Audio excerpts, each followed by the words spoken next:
calculer le champ électrique en dehors d'une boule chargée. On n'a pas fait le cas du champ électrique à l'intérieur de la boule. On refait l'exercice 3 avec des variables différentes. Non, non, c'est toujours le même, c'est le même exercice, c'est la suite. On avait fait que le début. À savoir, on avait calculé le champ électrique à l'extérieur d'une boule chargée. Mais il y avait marqué, non pas à l'extérieur, mais marqué en tout point. Donc ça veut dire aussi à l'intérieur. Donc la question c'est qu'est-ce qu'on va prendre comme surface de Gauss maintenant? La surface correspond à la sphère de rayon petit r. Ah, exactement.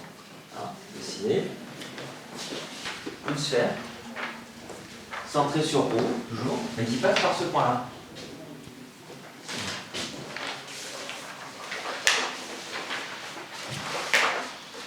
Pourquoi c'est intéressant? Parce que je sais qu'en tout point de cette sphère, à cause des symétries, le champ électrique il est perpendiculaire à la sphère. Bon, voilà, il faut continuer ça.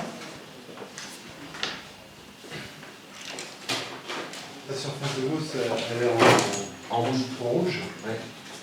Qu'est-ce qui a changé là par rapport à... Ben, ce qui change, c'est que avant, le champ électrique, je le calculais en un point qui était par là, extérieur à la boule chargée. Ça, c'est en blanc, c'est la boule chargée. Avant, je calcule le champ électrique à l'extérieur de la boule chargée. Maintenant, je le calcule à l'intérieur. Donc, en fait, la forme de la surface de Gauss, elle n'a pas changé. Mais ça va changer quelque chose dans le résultat. Pourquoi ça change quelque chose dans le résultat, en fait? Parce qu'on a des charges, de part et d'autre de la surface, donc on a certainement du... Instinctivement, moi je voudrais soustraire celles qui sont à l'extérieur de la surface à celles qui sont à l'intérieur. Ben, alors en tout cas, ce que vous dites, c'est que les charges qui sont à l'extérieur de la surface, elles sont plus, on ne peut plus les comptabiliser dans la surface de Gauss, elles sont plus dans la surface de Gauss. C'est ça que vous voulez dire, non? D'accord. C'est pas ça? Moi j'aurais dit qu'elles auraient eu un effet opposé à celle à l'intérieur. Ah, alors on pourrait voir ça comme ça, mais c'est-à-dire que là, en principe, on pourrait dire que ce problème, ça résulte de la superposition de deux problèmes. Donc, premier problème, on enlève, on imagine qu'il n'y a pas les charges extérieures et on calcule juste l'effet des charges intérieures en ce point-là. Ça, on peut appliquer le résultat précédent, pas de problème. Mais après, c'est là que ça devient très costaud, il va falloir calculer l'effet des charges là, qui sont sur cette couronne, si vous voulez, ici. Donc ils sont dirigés. Moi, je ne sais pas le faire, hein. Trop compliqué ça. Et après, sinon, lui montrer comment vous faites en fait. Avec l'intégrale, j'avais dans mon intégrale suivant dr, je prendrai en borne Alors, de 0 à r moins, ensuite une autre intégrale sur dr de 0 à grand R. franchement, en calcul intégral, là, je ne sais pas si vous voyez le truc, hein, il faudrait. Là, je représente. Ça va falloir faire dans ce cas-là. Hein, c'est considérer toutes les charges là, qui sont entre les deux sphères. Ici. Et donc, savoir calculer avec une intégrale l'influence du champ électrique créé ici par des charges qui sont là, par des charges qui sont ici, et là, etc. Ça, c'est vraiment compliqué. J'ai même pas envie d'y penser, c'est une horreur. Par contre, en continuant sur l'idée du théorème de Gauss, c'est extrêmement simple. Il n'y a aucune intégrale. Du petit r. Oui, On va se contenter du petit r. oui, qu'est-ce que vous voulez dire par là? Par rapport à ce qu'on a trouvé la fois passée, en fait, on aura plus grand R et plus petit r. On aura juste petit r. On remplace le gros temps. Voilà, c'est-à-dire que les charges qui comptent, c'est les charges intérieures à chaque fois. Intérieures à la surface de Gauss. Avant, la surface de Gauss, elle englobait toutes les charges de la boule. Maintenant, elle n'englobe plus que les charges qui sont à l'intérieur de cette petite boule-là. C'est ça qui change. Donc, allez-y, finissez le calcul avec cette idée-là. Grand R, ça correspond à toute la boule. On calcule. Est-ce que on garderait grand R égale petit r alors dans ce cas-là? Notre Q intérieur.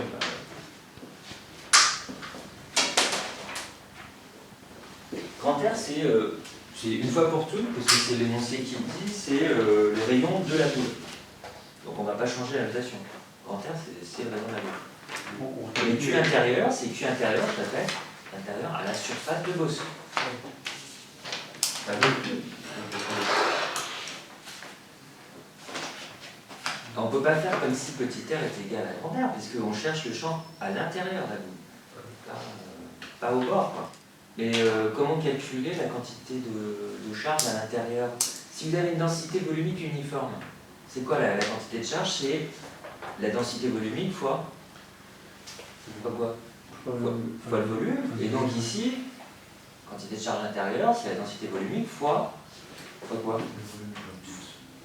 Fois le volume de la petite boule qui est en rouge. D'accord? Dont le bord est en rouge. Vous n'avez pas besoin de soustraire. C'est calculer, vous connaissez l'expression, vous la retrouvez d'une boule de rayon petit r. Et donc pour les plus rapides, essayez d'en déduire maintenant alors le petit graphique qui m'intéresse, et ensuite essayez d'en déduire le potentiel électrique. C'est la suite de l'exercice. Donc voilà, E fonction de R. On va avoir juste l'allure. Donc en partant de 0, il y a une valeur importante, c'est le rayon de la boule. On s'écarte. Donc donne-moi l'allure de l'évolution du champ électrique. Et puis après, en déduire le potentiel électrique en posant que le potentiel est nul en 0. Je rappelle que le potentiel, c'est toujours défini une constante près. Là, on aurait pu dire que le potentiel est nul à l'infini. Ça aurait été une autre convention possible. Bon, là, dans l'exercice, on le pose égal à 0 parce que ok, donc comme vous l'avez fait pour la plupart, donc le théorème de Gauss, on l'a directement, on fait donc le flux du champ électrique à travers la surface de Gauss. Donc, je vais le retrouver en rouge pour bien se rendre compte que c'est la surface de Gauss qui est là. Ça va être égal à la charge intérieure, c'est la nouvelle charge intérieure sur epsilon 0. Sauf que, oui, sauf que la charge intérieure, qu'est-ce que c'est? C'est la densité volumique de charge multipliée par tout le volume de la surface de Gauss. Bon. Or, le volume de la surface de Gauss, c'est un volume d'une boule de rayon petit r. Donc c'est, comme vous savez, 4 tiers de pi petit r au cube. Voilà. Petit r au cube, parce que maintenant, la surface de Gauss n'enveloppe qu'une boule de rayon petit r, et plus une boule de rayon grand R. Donc, ça n'a pas changé mathématiquement. C'est le flux du champ électrique sur une sphère de rayon petit r. Donc ça fait E fois 4pi r carré, puisque le champ électrique est perpendiculaire en tout point à cette sphère, qui est égal à ça. Donc on simplifie, ça fait E égal.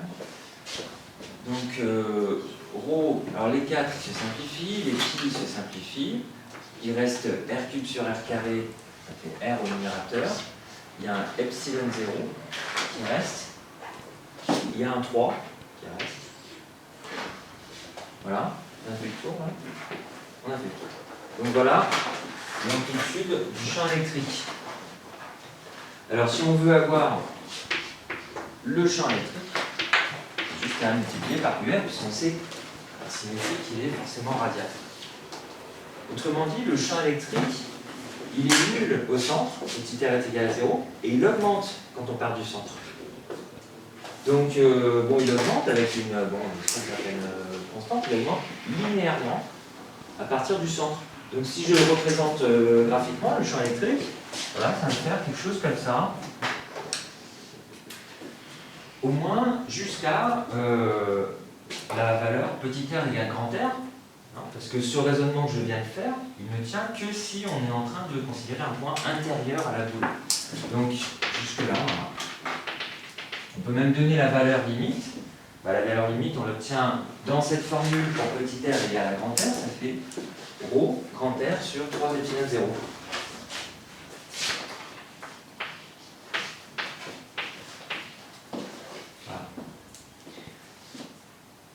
Et après, on a déjà fait le calcul. Hein. Donc ça, c'est le champ électrique à l'intérieur. On va mettre int et je mets comme rappel. À l'extérieur, on avait montré que tout se passe comme si on avait une seule particule au centre chargée contenant toute la charge de la boule. Et donc du coup l'expression c'est 4, on va peut-être simplifier, c'est 4 tiers de pi grand R cube sur ρ sur 4 pi epsilon 0 R carré. Voilà. On peut simplifier par... on a dû simplifier par 4 pi. Bon, on met donc ρ R cube sur 3 epsilon 0 petit r carré. Ce qui est important, c'est que ça diminue en 1 sur r carré. Alors je vais quand même je simplifie. Comme ça on vérifie qu'on est d'accord. Ça fait ρ R cube sur 3 epsilon 0 R carré UR. D'accord, c'est comme ça qu'on l'avait écrit, le résultat. D'accord. Donc, vous voyez, c'est une fonction qui diminue en 1 sur R carré. Et en plus, on remarque que... Excusez-moi, qu'est-ce que vous voulez dire Alors, diminue en 1 sur R. Alors, regardez, c'est une fonction de R. Je suis en train de représenter graphiquement l'amplitude du champ électrique en fonction de petit r, qui est la distance au point O. Donc, ma question, c'est ça, en considérant comme une fonction de petit r, est-ce que ça augmente en fonction de r ou est-ce que ça diminue? Ça diminue, d'accord, quand r augmente, la fonction elle diminue. Et en plus, ça diminue comment? Ça diminue proportionnellement à 1 sur r carré. C'est constante, ça c'est une constante fois 1 sur r carré, d'accord? Donc ça diminue comme 1 sur r carré. On dit aussi en physique, ça diminue en 1 sur r carré. On pourrait comparer par rapport au premier exercice, c'est l'inverse en fait. Parce que Premier là- exercice. Par rapport à ce cas, la suite, par rapport à ce cas, en fait, c'est différent. ah, c'est on différent, mais remarque c'est quand pas la vraiment surface- l'inverse. La surface de boule, c'est à l'extérieur et que la surface de la boule est à l'intérieur. Oui. Ça diminue pas par rapport au... Non. Bah, Si, c'est là, la formule. ce qu'on vient de montrer, c'est que le champ électrique, il augmente au départ. Ah, d'accord. Quand on s'éloigne du centre, le champ électrique, d'abord, il augmente. Il vaut 0 au début.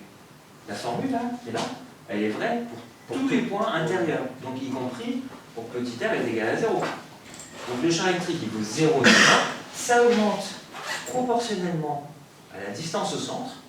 Et ensuite, à partir de la surface, ça diminue. Et comment ça diminue? Ça diminue, je disais, en 1 sur r carré, proportionnellement à la fonction 1 sur r carré. Bon, alors l'allure de cette fonction, vous la connaissez. On peut se poser la question, au point de raccordement, est-ce qu'il y a un problème? Est-ce qu'il y a une discontinuité ou pas? Ben, regardez. C'est une dérivable ou... Ouais. Alors, c'est vrai que c'est non dérivable, mais pour l'instant, moi, ma question, c'est juste, d'abord juste sur la continuité. Est-ce que le champ électrique, est-ce qu'il est continu ou pas ici? Ben, regardez les expressions. Il continue.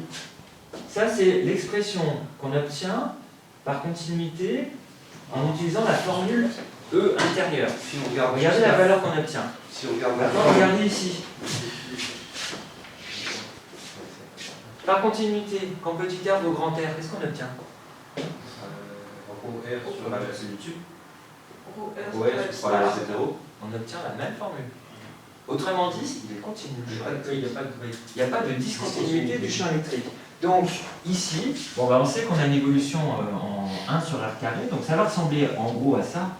Après, il faut avoir une calculatrice pour bien le faire, hein. Mais voilà, c'est pas une droite en tout cas, c'est un truc, j'y vais voir peut-être un peu la courbure. Ça va ressembler à un truc comme ça, puis ça tend vers 0 à l'infini. Hein. Alors, je ne vais pas faire un truc du 3 km, mais voilà. Ça, c'est en proportionnel à 1 sur r carré. Alors que là, c'est proportionnel à R. Le dièse, là, pour moi, ça veut dire proportionnel. Et on a bien une continuité ici.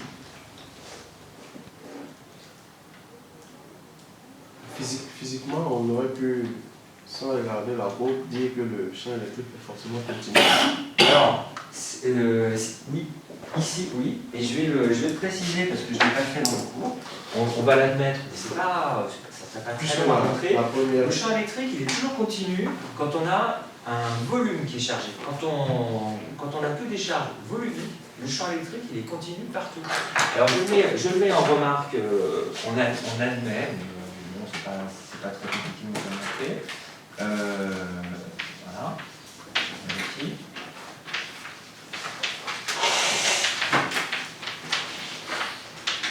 Le champ électrique est continu. Je ne sais pas si vous avez l'habitude de cette abréviation. Non. Non.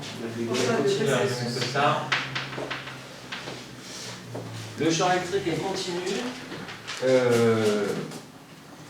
Voilà, en tout point de l'espace, sauf une exception. Si on traverse une surface chargée ou si on traverse un fil, donc est continu, sauf au voisinage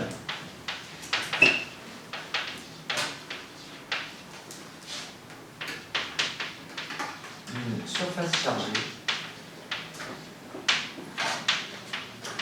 ce qui n'était pas le cas ici. On n'avait que des charges volumiques dans ce problème. Donc, quand il n'y avait que des charges volumiques, c'est bon, le champ électrique il est continu partout. Sauf au voisinage d'une surface chargée ou d'un fil chargé.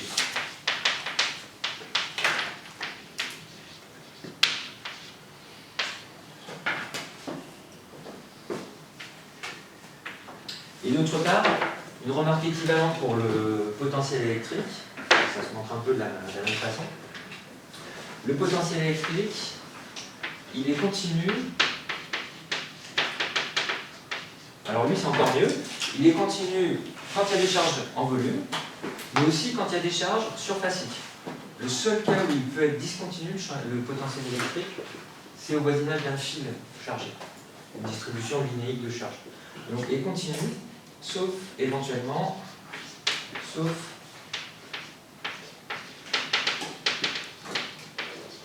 au voisinage d'un fil chargé, c'est-à-dire d'une distribution linéique de charge. Pourquoi vous avez mis admis? Admis parce que je ne l'ai pas démontré. Pour le démontrer, c'est une histoire de convergence d'intégrale, je ne vais pas faire de maths. Quand on regarde la forme en 1 sur R carré du champ électrique, la forme en 1 sur R du potentiel, voilà, on peut montrer que dans tous les cas, ça se passe comme ça. Quand on parle d'un fil, c'est les fils de section nulle. Voilà. C'est quand on dit, on a fait d'ailleurs, je crois, nous comme exemple, le fil infiniment fin, chargé. Voilà. Et ben, au voisinage d'un fil infiniment fin chargé, c'est-à-dire que quand on considère deux points qui sont juste à droite, juste à gauche du fil, il n'y a aucune raison que le potentiel soit continu. Voilà, c'est le seul cas. Donc ça pose problème. Partout ailleurs dans l'espace, c'est bon. C'est un peu à cause du fait aussi qu'on considère que ce film est infiniment fin et chargé. Exactement. C'est-à-dire que C'est la conséquence de la notre... réalité, tout à fait, la réalité physique, c'est quoi? C'est que tous les objets ont en fait un certain volume. Donc la réalité physique, c'est que le potentiel et le champ électrique sont continus partout. Sauf que quand on fait une modélisation, quand on dit on a des charges surfaciques, c'est qu'une approximation en fait. Et si on prend cette approximation au sérieux jusqu'au bout, tout est concentré dans une surface infiniment fine. C'est de là que viennent ces discontinuités un peu bizarres. La réalité, c'est que le champ électrique, il va passer très vite d'une certaine valeur à une autre valeur. En fait, il va passer continuellement, mais voilà, avec une fonction qui est tellement raide que, vu de loin, ça va nous sembler discontinu. C'est un peu la même chose que si on traversait notre boule en passant par le centre. Oui, alors sauf que, voilà, mais sauf que, il faudrait s'imaginer la boule, toute la charge de la boule réduite au centre, ou alors c'est-à-dire qu'on considère tout ça mais vu de très loin, ben, effectivement, le champ électrique là, il va y avoir une inversion et ça va sembler discontinu si on regarde ça de très loin. Voilà. Donc c'est un artefact mathématique, mais n'empêche que c'est important d'avoir ça en tête parce que ça permet de vérifier certains résultats et même de simplifier les calculs. Voilà, pour le champ électrique. C'est bon le calcul, là tout le monde a compris le truc, hein? Alors maintenant qu'on a fait ça, et ben, en fait, pour finir ta moins 3, il faut calculer le potentiel électrique. Alors peut-être une petite remarque au passage aussi. Toutes les équations qu'on a écrites là, elles seraient valables aussi pour le champ de gravitation. Hein, parce que vous connaissez l'expression, peut-être que vous avez oublié, Newton a montré, à la fin du XVIIe siècle, que entre deux masses M1 et M2, eh bien, il y a une interaction gravitationnelle qui est aussi inversement proportionnelle à R carré. Voilà.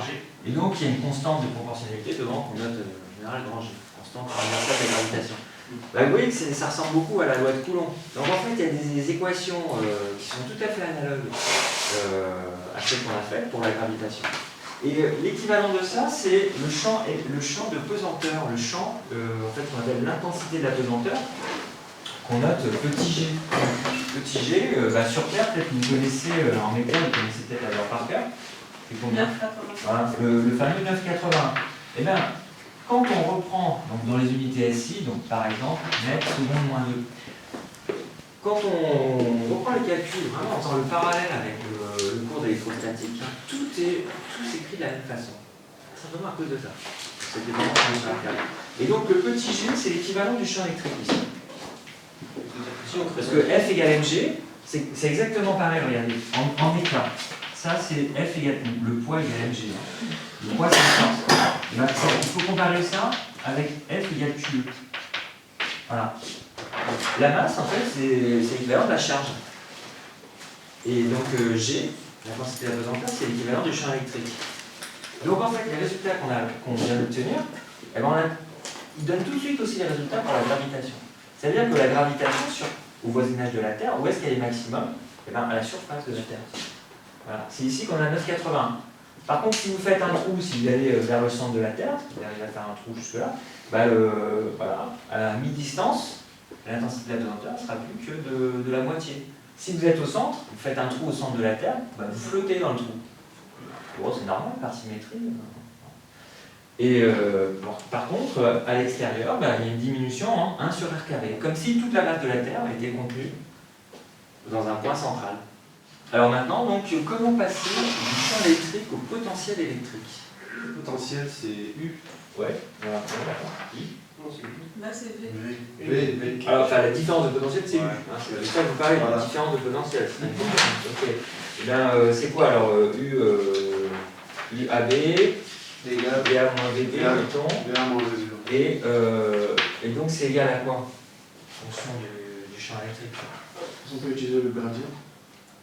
Oui, alors ça revient même. Hein, là, vous êtes parti sur la version intégrale, donc on peut utiliser directement le gradient. Bon, ok, alors je pars sur cette idée. E égale. Ouais, ça fait ce qu'on a trouvé là de U. Voilà, moins gradient. Alors pour le coup, par contre, je vais mettre moins gradient du potentiel électrique. On pourrait dire aussi que c'est moins gradient de U en ayant défini une fois pour toutes un potentiel fixé en haut. C'est tout le temps là. Est-ce qu'on aurait pu écrire ici aussi? Ça serait juste la version intégrale. C'est E égale moins gradient de V. Ça vous donne la différence de potentiel en fonction de la circulation du champ électrique. Hein. U égale. Voilà, donc ça serait somme entre A et B de E scalaire dl, qui est la circulation du champ électrique. On aurait pu utiliser ça. Bon, en fait c'est tout à fait équivalent. Hein. Ça c'est la version intégrale, ça c'est la version différentielle. Bon, moins gradient de V. Alors ici, on a un problème à symétrie sphérique. Le gradient, il n'a qu'une composante, en utilisant les coordonnées sphériques, c'est la composante suivant, tout est symétrique. Donc forcément, ça ne peut pas dépendre de θ ni de phi. Ça dépend que de R. Donc en fait, le gradient, c'est... Bon, vous pouvez regarder un formulaire, si là-dedans, mais il se trouve que là, le gradient, comme il dépend que de R, c'est tout simplement d rond V sur d rond R, UR. D'accord? Donc voilà ce qu'on va utiliser. Ça, c'est connu. Et nous, ce qu'on veut, c'est V. Alors, allez-y, cherchez une formule, cherchez la formule correspondante, sachant que le potentiel est défini a priori à une constante près, donc il faut que l'énoncé vous impose la valeur de cette constante. Si l'énoncé est comme un, a priori, la convention habituelle, c'est de prendre le potentiel nul à l'infini. Ceci n'est possible, attention, que s'il n'y a pas de charge à l'infini. Alors là, c'est vrai, il n'y a pas de charge à l'infini, on aurait pu prendre E nul à l'infini. Mais comme c'est pas le plus simple, et que c'est complètement arbitraire, l'énoncé, il impose V est égal à 0 ici. Bon, donc vous partez de ça. Hein, vous avez juste à reprendre les formules qui sont là. Ça, c'est valable à l'intérieur. Ça, c'est valable à l'extérieur. Hein, à l'extérieur. Et ça. Ça, accompagné de la condition V égale à 0 au centre, ça doit vous permettre de donner partout dans l'espace la valeur du potentiel électrique, et ça en fonction d'une seule variable qui est forcément la distance petit r au centre. Donc commencez par l'intérieur, vous dites à l'intérieur de la boule, en chaque point, à distance petit r du centre, quelle est la valeur du potentiel électrique. Hein, donc il faut partir de cette relation-là qui est à droite, et elle se simplifie tout de suite parce que E, on sait qu'il est suivant UR. Hein, donc ça veut dire quoi? Ça veut dire que en tout point, voilà ce qu'il suffit d'écrire. E, qui dépend que de R. Moins intégrale de DU, on peut dire CV. C'est égal à moins d rond v sur d rond r. Non, mais c'est même pas une oui, c'est d'accord, si, c'est intégrale ou primitive, moins d rond v sur d rond r. Vous êtes d'accord? E est suivant UR. Et ça, c'est un nombre fois UR. Donc je simplifie par le vecteur UR. Voilà ce que ça donne. Vous avez l'expression de E à l'intérieur et à l'extérieur. À l'intérieur et à l'extérieur. Et effectivement, vous avez à trouver une primitive. Et pas n'importe quelle primitive. Il faut vérifier que c'est une primitive qui s'annule pour R égale à 0.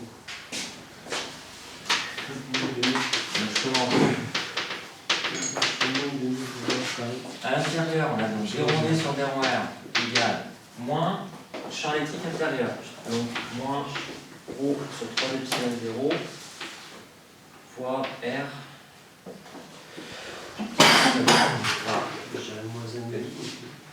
Pardon? Moins un demi fois constant. Peut-être, je ne saurais pas vous dire comme ça. Donc, ça va, je fais là, quoi? L'intérieur, c'est. L'intérieur. Ça, c'est le champ électrique intérieur. Bah ouais. Quand j'intègre. Si j'intègre R, ça me fait combien? Ah, mais là, il va le faire. Oui. Hein? Là, il va le faire. Il va l'intégrer. Oui, primitive Bah, de R. ah, il n'avait pas encore intégré. Pardon. Il n'avait pas encore intégré. Donc, V est égal au R carré sur 6 epsilon 0. Et c'est moi. Plus constante a priori. On va appeler constante 1. Voilà. Donc ensuite, oui. Ensuite, c'est pour la constante. V0 est égal à 0. Je veux que ce soit égal à ça. Donc je mets un point d'exclamation. Hein. Quand moi je mets un point d'exclamation, ça veut dire je veux me débrouiller pour que ce soit vrai. Parce que c'est l'énoncé qui l'impose. Donc, c'est égal à moins ρ fois 0 carré sur 6 epsilon 0 plus la constante 1. Et donc, la constante 1, c'est 0. Bon, en réalité, l'expression du champ électrique intérieur, c'est V de R, c'est donc bien égal à tout simplement moins ρ R carré sur 6 epsilon 0. Voilà pour la première partie. Ça, c'est vrai que à l'intérieur. Bon, maintenant je fais exactement la même chose à l'extérieur. À l'extérieur, cette fois d rond v sur d rond r, c'est moins ça. Moins ρ r cube sur 3 epsilon 0 sur r carré. Voilà. Je dérive une fonction, ça me donne 1 sur r carré. En fait, moins 1 sur r carré. Donc la fonction est en 1 sur r. Ça fait v, fonction de r, v de r, est égal donc à ρ r cube sur 3 epsilon 0 fois 1 sur r. Plus une constante. Parce que on fait la primitive, c'est à une constante près. Il faut déterminer par une condition physique. La condition physique, c'est V continu. sauf au voisinage d'un fil, il n'y a pas de fil. V continue. Et ici, où se pose la question? Elle se pose uniquement à la frontière entre les domaines de validité de ces deux expressions. Puisque quand je dis à l'extérieur, ça veut dire pour petit r supérieur ou égal à grand R, à l'intérieur, ça veut dire pour petit r inférieur ou égal à grand R. Donc V continue en petit r égale grand R. Ça s'écrit comment? Il y a le signe moins. Il y a un signe. Non, Là, il y a un signe primitif, moins. Mais ça fait le primitif de moins 1 sur R carré, c'est 1 sur R. Quand on dérive 1 sur R, ça fait moins 1 sur R carré. Donc, en petit r égale grand R, Si on intègre 1 sur R carré, pour vous, ça fait 1 sur R. non, c'était moins 1 sur R. Moins 1 sur R. Ouais. Ouais. Sauf qu'il y a moins Ah oui, 1 sur R carré. c'est ce que je disais. Donc, V continue. Ben, j'écris que ça, y compris avec la constante, en petit r égale grand R, ça doit donner la même chose que ça. Donc, je vais écrire, ça c'est la formule vraie à l'extérieur. Hein. Donc j'écris V intérieur pour la valeur grand R, ça doit être égal à V extérieur pour la valeur grand R. Bon, bah, explicitement, ça fait moins ρ grand R carré sur 6 epsilon 0, qui est égal à tout ce machin, avec petit r égale grand R. Donc ça fait ρ R cube sur R, ça fait R carré, sur 3 epsilon 0, plus la constante C2 que je cherchais justement à déterminer. Donc ça fait C2 égale. Bon, ben, la différence, ça fait donc moins, j'essaie de mettre en facteur ce que je peux, moins ρ sur epsilon 0. Voilà, facteur de R carré sur 6. Plus R carré sur 3. Ah bah, même le R carré, je peux le mettre en facteur. Ça. Moins ρ R carré sur epsilon 0. Facteur de 1 sixième plus 1 tiers. Voilà, ça fait quoi ça? Ça fait 2 sixièmes plus 1 sixième, c'est 3 sixièmes, ça fait 1 demi. Donc ça fait moins ρ R carré sur 2 epsilon 0. Voilà la valeur de la constante C2. Et je conclue. Donc, la formule qui vient de V extérieur fonction de R, c'est la même formule que tout à l'heure, mais en remplaçant C2 par sa valeur qui est maintenant connue. Donc c'est ρr cube sur 3 epsilon 0 R plus la constante C2, c'est-à-dire moins ρ R carré sur 2 epsilon 0. Bon, vérifier en même temps, hein, je peux très bien me bourrer. J'essaie de mettre en facteur ce que je peux. Hein. C'est toujours bien de mettre en facteur, de rendre symétriques les formules, on s'aperçoit mieux des erreurs. Donc ici, ça fait, je vois que je peux factoriser par au moins ρ R carré sur epsilon 0. Facteur de grand R sur 3 petit r moins 1,5.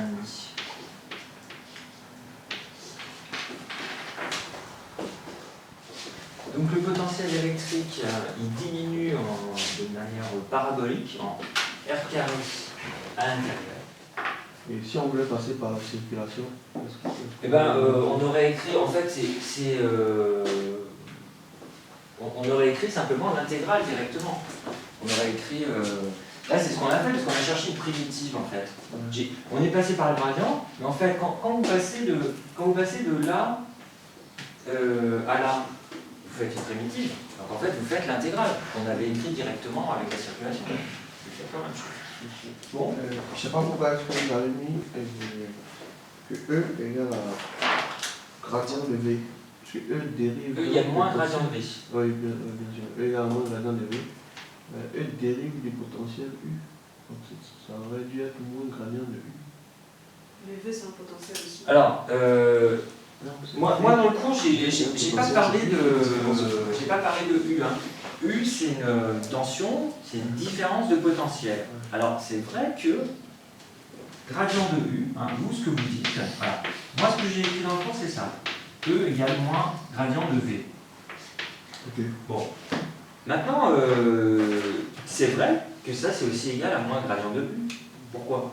Parce que U, c'est une différence entre deux potentiels. Si vous avez fixé le potentiel en un point, par exemple, vous dites V égale à 0 ici, eh bien, U et V varient de la même façon. Hein, si, mettons, si U c'est V plus 3, bah, le gradient de V c'est pareil que le gradient de U, parce que le gradient de 3 c'est 0. Si vous avez deux fonctions qui sont égales à une constante près, eh bien, le gradient de l'une c'est le gradient de l'autre. Voilà. Bon, bah alors, allez, on en fait encore un avec le théorème de Gauss. Le 1, donc, qui dit l'application du théorème de Gauss, dit passage a priori par les 6 petites étapes que j'ai décrites la dernière fois. Hein, donc là, l'énoncé est assez succinct, mais il faut penser toujours au même ordre logique. Oui, non. Je fais une champ. Je fais une symétrie par rapport au plan. On a fini là. Et on ne devait pas. Ouais, je peux juste à faire ça. Alors, ce que vous voulez dire, c'est la méthode. En et fait, ne l'écrivez pas, hein. Ce que vous voulez dire, c'est que si je regarde le champ électrique ici, il est comment par rapport au champ électrique là? je dirais qu'il y a des symétries, donc on peut faire ça. Voilà, c'est symétrique. Ouais. Sauf que c'est pas ça la question. C'est vrai, ce que vous dites, c'est vrai. Ça, c'est symétrique de ça par rapport au plan. C'est pas ça la question. Nous, ce qu'on veut savoir, c'est comment lui, il est orienté. On n'en sait rien. Déjà, je sais pas si intuitivement vous avez une idée de son orientation, mais c'est pas ça son orientation. Alors, la méthode, c'est déjà on trace l'orientation qui a. Alors, je répète la méthode. Quand on dit qu'on étudie les symétries, qu'est-ce que ça veut dire? On cherche des plans de symétrie qui passent par quoi?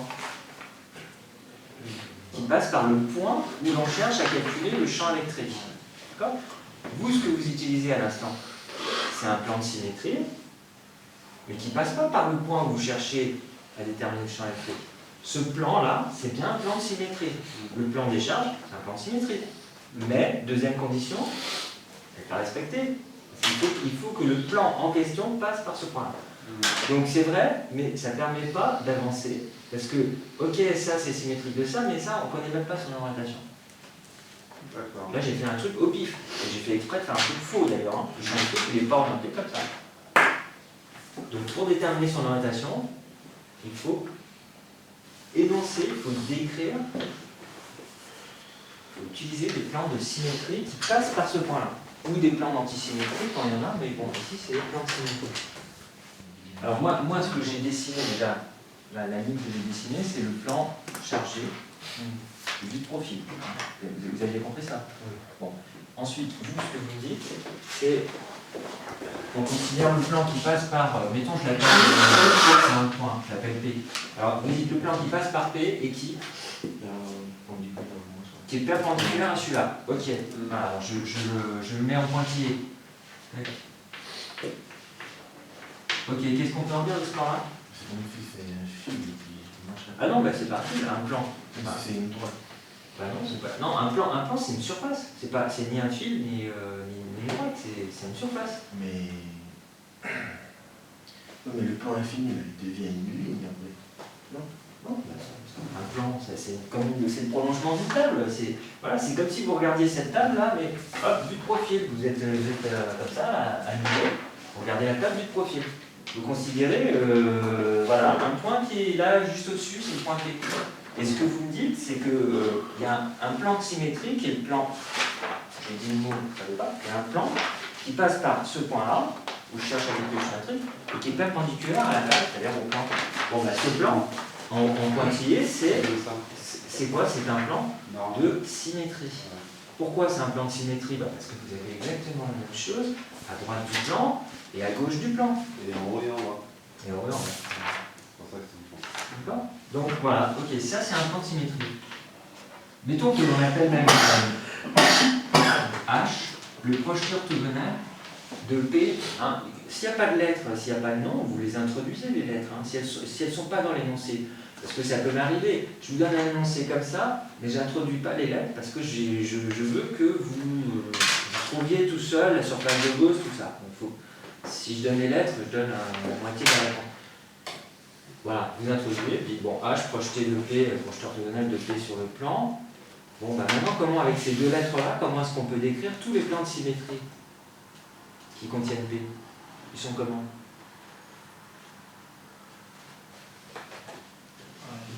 Perpendiculaire au plomb et passant par là.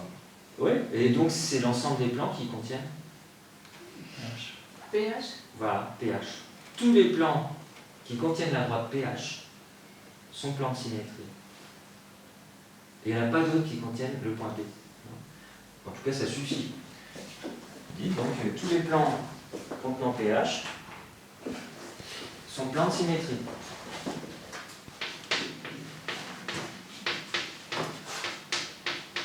Donc, c'est les plans verticaux, si vous avez dessiné votre plan initial, le plan chargé. Je vous mets, tiens, celui-là, c'est le plan chargé. Plan chargé infini.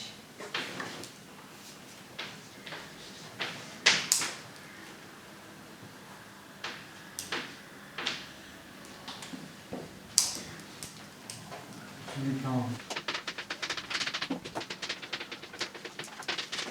Voilà.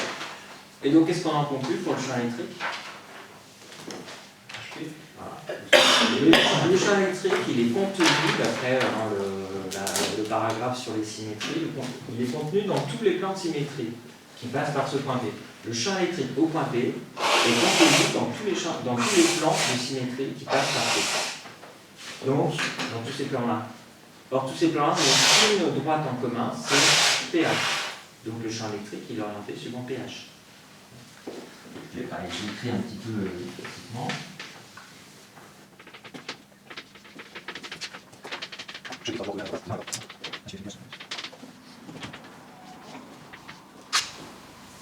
Voilà, donc symétrie c'est fait. On connaît l'orientation du champ électrique. Bon, on ne connaît pas le sens encore. On a l'orientation. Alors le sens, même si de toute façon on le retrouve par les calculs, on peut tout de suite le dire, à l'intuition, imaginez que le plan il est chargé à une charge positive, hein, donc densité surface X sigma positive. Ben, quelle est l'orientation du champ électrique? Imaginez que vous mettiez une charge positive ici. Qu'est-ce qui va lui arriver à cette charge? Elle va être repoussée. Charge positive, positive, hop, ça va être repoussé. Donc, la direction, la force, hein, donc la direction dans laquelle vous allez emporter les charges positives, ça vous donne la direction du champ électrique. Alors, donc, si vous voulez vérifier vos calculs avec un peu d'intuition, vous dites, à la fin, éventuellement à la fin de votre problème, quand vous avez la solution champ électrique égal, vous dites, est-ce que cette direction du champ électrique, est-ce que c'est possible que ce soit la direction que vont prendre des charges électriques positives que je place à cet endroit-là? Bon, bah ici, si vous placez une charge positive ici avec une charge surfacique positive, hop, effectivement, on s'attend à ce que ça parte vers le bas. Donc on a déjà le sens. Mais on ne va pas anticiper là-dessus. Voilà, ça c'était les symétries. Après, invariance, donc il faut savoir de quoi peut dépendre a priori la valeur du champ électrique. Au final, on sait, la réponse c'est ça va dépendre de rien. Mais déjà, de qu'est-ce qu'on peut éliminer en utilisant les invariances. Ici, il ne peut pas dépendre de quoi. Imaginez, qu'est-ce qu'on peut faire avec les charges qui sont sur le plan? Comment est-ce qu'on peut les déplacer dans l'espace pour que ça ne change rien au problème? Si on peut déplacer toutes ces charges dans une certaine direction sans que ça ne change rien au problème, c'est-à-dire que le champ électrique il ne peut pas dépendre de cette variable-là. Une invariance, invariance par translation, invariance de la distribution de charge, alors on retrouve la même exactement.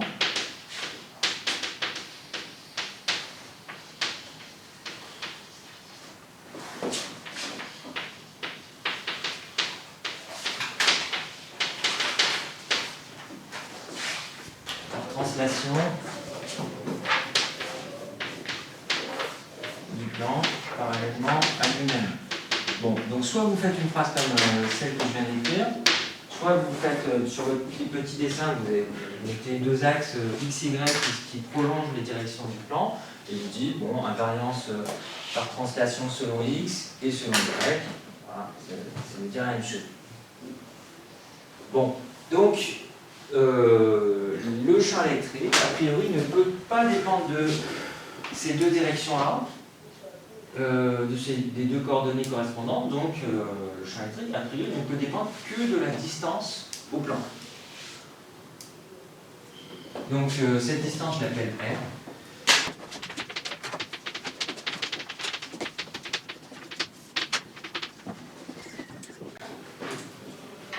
Voilà, et comme j'ai introduit R, bah, je peux dire pour conclure ces deux premiers paragraphes, c'est E, c'est une certaine fonction de cette distance multipliée par le vecteur unitaire dans la direction R. Par, C'est pH que vous voulez écrire? pH, voilà, c'est ça.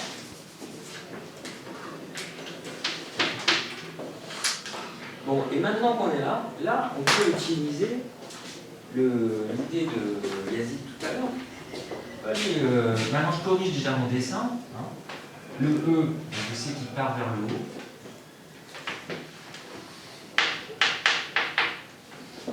Et maintenant, ça devient intéressant d'utiliser un point qui est symétrique de P, je vais l'appeler P'. Avec ce qu'on a dit, il est clair que en P', P' étant le symétrique de P, le champ électrique, il est comment? Qu'est-ce que je peux dire du champ électrique ici par rapport au champ électrique là? C'est la même. Voilà, c'est la même amplitude, mais ils sont exactement opposés hein, en sens. Donc, voilà, puisqu'ils sont symétriques l'un de l'autre. Donc, voilà, ça peut être intéressant à utiliser. Hein, donc, c'est le. De plus, je vais mettre, je vais dire P' avec P' égale symétrique de P, eh bien il est clair que P', donc symétrique de P par rapport au plan P, hein, par rapport à P.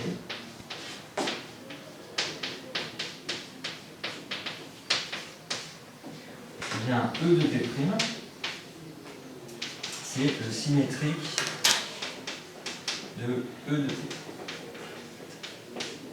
par rapport au plan P.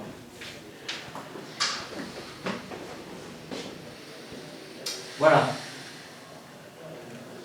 Bon, la troisième étape, il faut aller chercher une surface de Gauss qui correspond à la symétrie du problème. Donc je vous rappelle, une surface de Gauss, elle est pratique à utiliser si, en tout point de cette surface, le champ électrique est soit perpendiculaire, soit parallèle à la surface. Il y a un autre plan, infini. Alors, Parallèle oui, au attention, plan chargé. oui, mais la surface de Gauss, ça va être une surface fermée. Ah, c'est ça qui me manquait. Ah oui, une surface fermée. On a parlé Mais de comment on fait pour faire une surface? Alors, Alors oui, un parallélogramme. ok, mais sauf qu'un parallélogramme, normalement, on parle de parallélogramme quand on est à 2 dimensions. Là, c'est à 3 dimensions. Pardon, mais comment on appelle ça? Parallélopipède. Voilà, c'est dur à dire. Un Parallélépipède. Alors, on peut prendre un parallélépipède. Ou en fait, n'importe quel cylindre. Hein, un cylindre, c'est quoi? C'est un cylindre droit. Prenez une forme géométrique quelconque, vous tracez sur le plan une forme géométrique quelconque, et puis vous le relevez. Hein, et vous regardez quel est le volume balayé, ça fait un cylindre. Mais bon, pour faire simple, on va prendre un parallélépipède. Ok? Enfin, simple, mais dur à dire. Donc, alors de quelle dimension le parallélépipède? Alors, en fait, on n'en a rien à cirer. Ça va être, le résultat ne doit pas être dépendant de la dimension latérale. Puisque de toute façon, c'est un plan infini. Donc, on en prend, de toute façon, on verra bien ce qui va se passer. Et on trace sa surface de Gauss. Donc, voilà, surface de Gauss. Pourquoi on sait que ça va être intéressant? Parce que, en tout point de la surface de ce parallélépipède, le champ électrique va être soit perpendiculaire, soit tangent. Donc, en rouge, c'est surface de Gauss égale parallélépipède.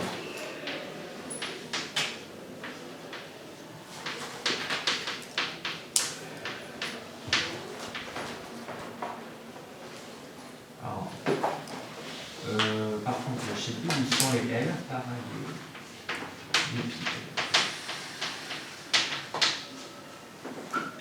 Alors les 2 Z sont au début. C'est la première institution qui était la bonne.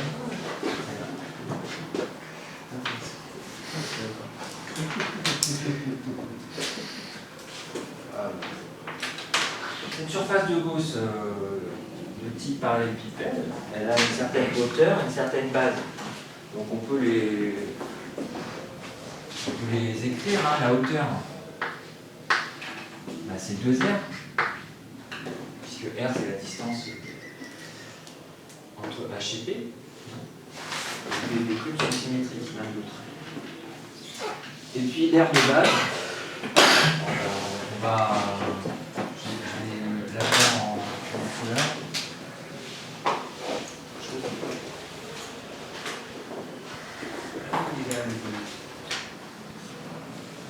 Voilà.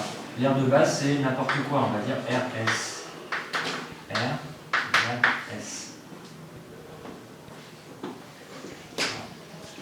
Donc un parallélépipède de base S, de hauteur de R. Pardon? Oui, mais alors bon, en fait, on n'a pas besoin du volume, hein, parce que les charges, elles ne sont pas en volume, elles sont dans un plan. Mais si on a un plan, ça veut dire qu'on a une densité surfacique de charge, qui est sigma. Ici, toutes les charges sont dans un plan.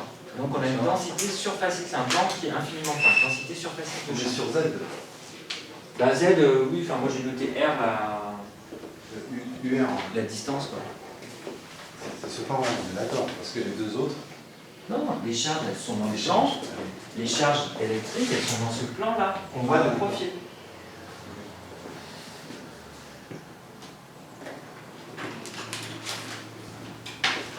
Bon. Donc, ce que je disais tout à l'heure, c'est que nos arguments de symétrie, là, ils nous disent que en tout point de l'espace, donc y compris par exemple ici, le champ électrique,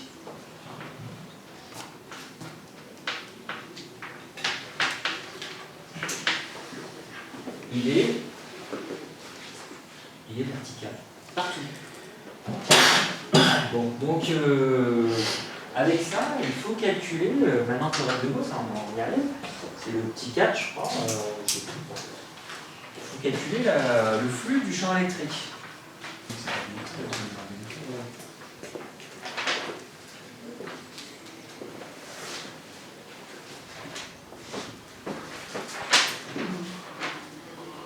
Alors, il n'y a pas d'intégrale ici, hein. Il y a vraiment 0 intégrale à faire. Hein.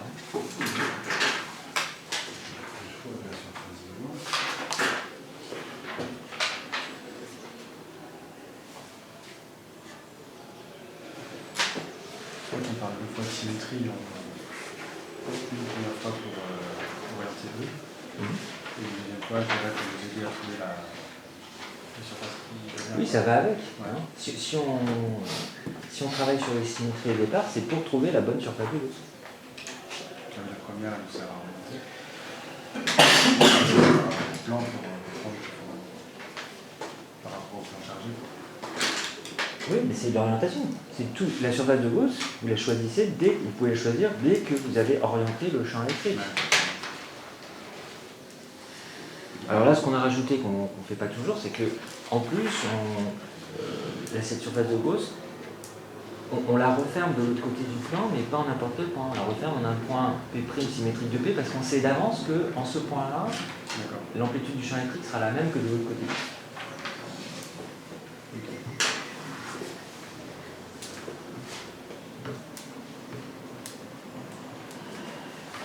L'air de cette surface qui est infini. D'accord. Le plan, il est infini, oui. L'air. L'air.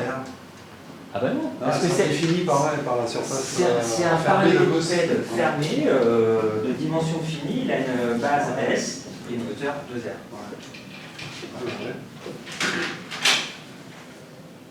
Et il est droit, voilà. Les génératrices sont perpendiculaires, verticales. On peut rajouter des petits signes perpendiculaires. Voilà.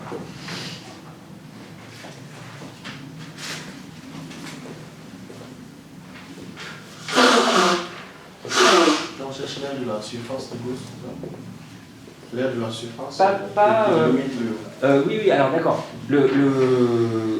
En fait, on cherche maintenant à calculer le flux du champ électrique à travers la surface de Gauss.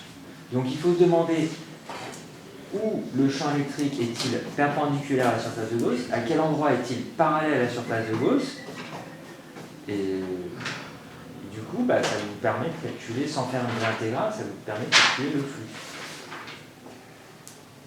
Si la surface de Gauss est bien construite, et si le problème est assez symétrique, il n'y a aucune intégrale à calculer en fait.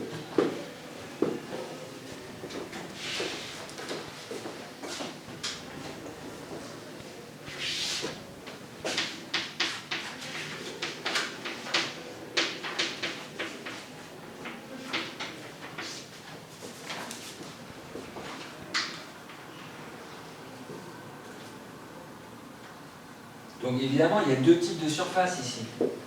Il y a les deux surfaces horizontales qui jouent le même rôle, et puis il y a la surface latérale. Donc il y a la surface latérale, il y en a 4. Donc il faut parler de l'un puis de l'autre.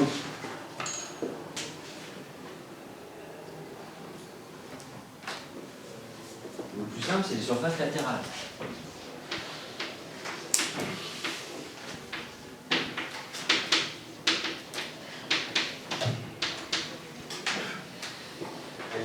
Surface latérale, qu'est-ce qu'on peut dire? Alors sur les surfaces latérales, le champ électrique il est comment par rapport au vecteur surface?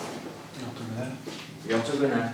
Donc voilà, je peux vous représenter, si vous voulez, ici par exemple, le vecteur surface, qui est normal perpendiculaire à la surface. Il est bien orthogonal au champ électrique.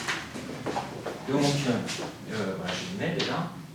E perpendiculaire au vecteur surface élémentaire. Autrement dit, le produit scalaire est nul.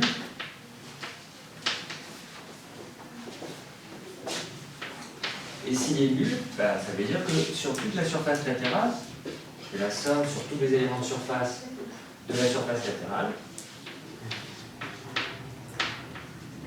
Les 4 morceaux de plan, 4 rectangles latéraux, ça fait 0. Voilà. Donc le flux latéral, je peux même l'écrire là, flux latéral, phi lat, égale 0. Ça c'est réglé.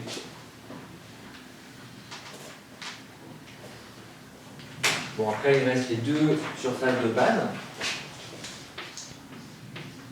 Surface, on va dire horizontale.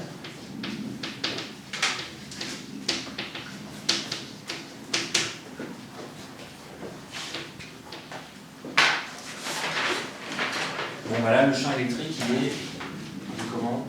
Collinaire. Voilà, il est collinaire au vecteur surface.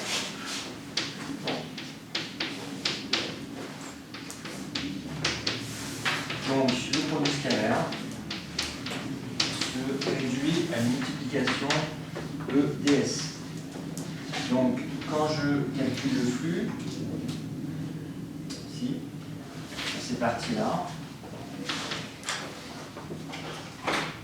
c'est relativement simple parce que dans cette intégrale, qu'est-ce que je peux faire? Voilà, je peux sortir le E puisque c'est le même partout, comme l'indique le dessin, comme l'indique les symétries, les invariances. E étant le même partout, il reste E fois l'air. Alors ça c'est vrai pour la face supérieure, c'est vrai aussi pour la face inférieure. Bon, pour fixer les idées, je vais dire flux sur la face supérieure, je vais l'appeler phi 1. Face supérieure. C'est E fois S1, mais S1 c'est pareil que S. Donc c'est E fois S. Et de même pour la face inférieure.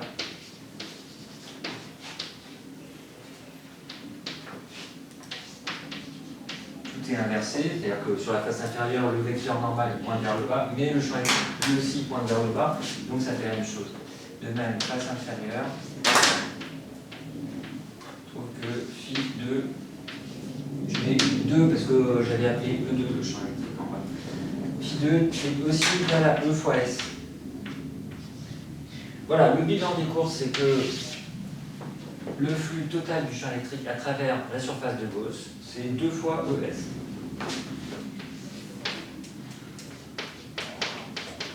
E égale somme sur toute la surface de Gauss fermée de E scalaire ds. Ça fait donc 2ES. Bon, alors maintenant, dernière étape, il suffit de dire que ça. Il suffit d'appliquer le théorème de Gauss en disant que d'un autre côté, cette expression, c'est Q intérieur sur epsilon 0. Bon, alors Q intérieur, là non plus, il n'y a pas vraiment besoin d'intégrale. Hein. Là, on écrit des signes intégrales en fait. On n'a pas fait le calcul intégral, on a besoin de faire de primitif. C'est pareil pour Q intérieur. On a une densité surfacique de charge sigma, c'est-à-dire sigma coulomb par mètre carré.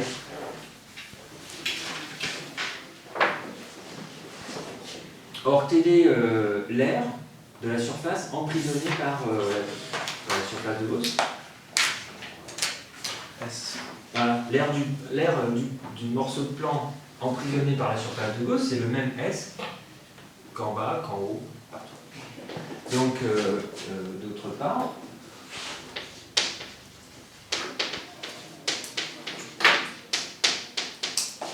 donc la charge intérieure, Q intérieure, c'est le nombre de coulombs par mètre carré multiplié par le nombre de mètres carrés, bon, la surface, c'est-à-dire S. Le théorème de Gauss.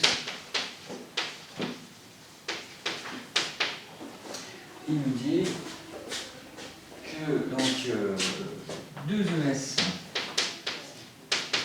est égal à sigma fois S sur epsilon 0, Q sur epsilon 0, Q intérieur sur epsilon 0, et donc E est égal à sigma sur 2 epsilon 0. Ça c'est son amplitude, et puis bien sûr on sait qu'il est perpendiculaire partout au plan. Donc si on veut faire le vecteur champ électrique, on rajoute fois UR. Voilà, donc là on a fait le cas du fil infini chargé, c'est-à-dire le cas d'une symétrie cylindrique. On a fait le cas d'une symétrie sphérique, avec la boule. On a fait le cas d'une symétrie plane. En fait, on a fait le tour. Hein. C'est ce qu'on peut faire avec le théorème de Gauss, ça se résume à ça. Alors après, quelles sont les variantes qu'on peut faire comme exercice ou en devoir? C'est par exemple, au lieu de prendre juste un fil, on peut prendre un cylindre. Au lieu de prendre juste un cylindre, on peut prendre un cylindre troué, hein, avec un trou au centre. On peut prendre, au lieu d'un plan, on peut mettre 2 plans. On peut mettre, au lieu d'un plan infiniment fin, on peut mettre une plaque. Vous voyez, mais il faut toujours qu'il y ait ces symétries de base. Symétrie sphérique, symétrie cylindrique, symétrie plane. Parce qu'en dehors de ces cas-là, le théorème de Gauss, il est toujours vrai. Mais il n'est pas applicable parce que, enfin, il n'est pas facile à appliquer parce que forcément, il va falloir calculer ça. Si vous n'avez pas une bonne symétrie, cette intégrale va devenir horrible à calculer. Donc, ça ne servira à rien de passer par le théorème de Gauss. Donc, ça permet d'avoir une bonne idée de ce qui se passe au voisinage de certaines surfaces. Dès qu'on repère une certaine symétrie dans un problème réel, hein, si vous êtes si vous avez une surface qui est très compliquée mais que vous vous intéressez juste au champ électrique, au voisinage de cette surface, vous allez pouvoir considérer que tout se passe comme si la surface était plane. Si au bout de 5 mètres plus loin, à gauche et à droite, ça devient autre chose qu'un plan, vous allez espérer dans votre calcul que ça ne change pas grand-chose. Les charges qui sont à 5 mètres à gauche et à droite, elles ne vont pas changer grand-chose au champ électrique qui est ici. Donc ça permet quand même de modéliser des situations réelles. Hein. Ce n'est pas juste quelque chose d'académique. Le théorème de Gauss, il y a quand même des applications. Si vous cherchez, je sais pas, vous avez une ligne haute tension, vous cherchez un ordre de grandeur du champ électrique à une certaine distance d'un fil, vous allez faire comme si le fil était infini. Hein, vous cherchez la valeur du champ électrique à 2 mètres d'une ligne chargée. Même si le fil il fait juste 500 mètres de long, vous allez dire bon, c'est un fil infini. Voilà, ça va vous donner une très bonne idée du résultat. La question, c'est si jamais notre fil il n'est pas droit et qu'il fait une petite parabole, ça ne vous ferait pas un peu VLS? Si, alors c'est-à-dire que là c'est pareil, c'est soit vous voulez avoir un résultat exact, dans ce cas il faut faire une intégrale. Donc peut-être prendre un ordinateur pour aller faire un fil. Par exemple, vous prenez un fil entre deux poteaux, voilà, vraiment on prend le cas réaliste, il y avait un fil qui est suspendu là, entre deux poteaux. Bon, bah ça c'est... ouais, ça ressemble à une parabole, c'est vrai qu'en première approximation c'est une parabole, en fait c'est ce qu'on appelle une chaînette, c'est-à-dire ça se décrit à partir des cosinus hyperboliques. Je ne sais pas si vous avez fait les fonctions trigonométriques hyperboliques. On peut montrer que ça correspond à des branches de cosinus hyperboliques. C'est pas super agréable. Après ça c'est en imaginant que le fil est parfaitement souple. S'il n'est pas parfaitement souple, ça devient encore plus compliqué. Là, vous allez peut-être faire après de la mécanique des milieux continus, cette année ou en école, donc c'est pas tout à fait non plus ça, c'est un peu plus compliqué encore. Donc après, il faudrait tenir compte de la forme du fil pour aller calculer le champ électrique ici. Bon, seul un ingénieur peut faire ça sans Une surface de Gauss, est-ce qu'on essaierait de mettre un cylindre qui aurait aussi la même courbure pour pouvoir faire le théorème de Gauss? Et ben non, parce que regardez, imaginez vous prenez, voilà, imaginez que vous arrivez à calculer la courbure, enfin calculer la forme de votre fil, mettons que c'est donné. Vous pouvez toujours prendre un cylindre, vous pouvez toujours appliquer le théorème de Gauss. Théoriquement, il est toujours vrai. Il est toujours vrai. Le problème, c'est que comment vous allez, comment est-ce que vous allez pouvoir calculer l'intégral, je ne sais pas, par exemple ici, qu'est-ce qui vous justifierait est-ce que vous pensez que le champ électrique il est perpendiculaire à la surface? Rien ne le dit. En fait, le champ électrique il sera pas. Non, il faut pouvoir justifier par des arguments de symétrie que le champ électrique est perpendiculaire ou pas à la surface. Là, il ne sera pas perpendiculaire à la surface. Je croyais que le théorème de Gauss du fait nous disait que les normales étant toujours perpendiculaires à la surface. Attention, ce qui est par définition un vecteur normal à la surface, normal ça veut dire perpendiculaire. Mais le champ électrique lui-même, il n'est pas forcément. C'est pas le théorème de Gauss qui dit qu'il est perpendiculaire. Ce sont les arguments de symétrie. On commence dans l'ordre des choses, c'est par des arguments de symétrie. Est-ce qu'il y a des plans de symétrie? Là, ici, par exemple, vous avez un plan de symétrie, c'est le plan du fil. Voilà. Est-ce qu'il y en a un autre? Verticalement, entre la gauche et la droite. Non, justement. Si la courbure n'est pas la même, à prends droite, ça. à gauche. La courbure n'est pas la même. La courbure, elle change tout le long du fil. La courbure change tout le long du fil. Et de toute façon, en plus, votre fil, il est fini. Oui, si on veut faire un calcul réaliste, c'est ça. Bon, donc ici, le champ électrique, il n'est pas le même. En fait, par exemple, ici, il y a un peu plus d'ailleurs là que là, donc le champ électrique va probablement être un peu comme ça. Donc quand vous allez appliquer votre théorème de Gauss, quand vous allez vouloir calculer ça, ça va être une horreur. Parce que le produit scalaire, il est ni égal, l'angle entre E et le vecteur ds, il est ni égal à 90, ni égal à 0. Voilà. Donc ça va être horrible. Donc ce que je dis, c'est que par contre, si on veut faire un calcul approché, en général, ça va largement suffire. On n'a pas besoin, en fait. On va considérer que le fil est bien tendu. Voilà. On va dire que si on est suffisamment près, le fil se comporte comme un fil infini. Imaginez que vous êtes 500 mètres là, entre les deux poteaux, vous êtes à 2 mètres, 3 mètres. C'est proche du fil que c'est le plus intéressant parce que c'est là que ça peut être dangereux, où vous pouvez calculer l'influence du champ électrique sur un signal radio que vous essayez de recevoir, etc. Et vous pouvez dire, ouais, on est tout proche, le fil ressemble vraiment à un fil infini quand on est proche comme ça. Donc, je vais appliquer le théorème de Gauss. Voilà, ça vous donne une bonne idée de l'ordre de grandeur du champ électrique sans avoir à recourir à un ordinateur. Là, on a déjà fait le tour ensemble des trucs de base. C'est symétrie plane, symétrie cylindrique, symétrie sphérique. En dehors de ça, c'est dur de trouver un truc qui soit facile à calculer.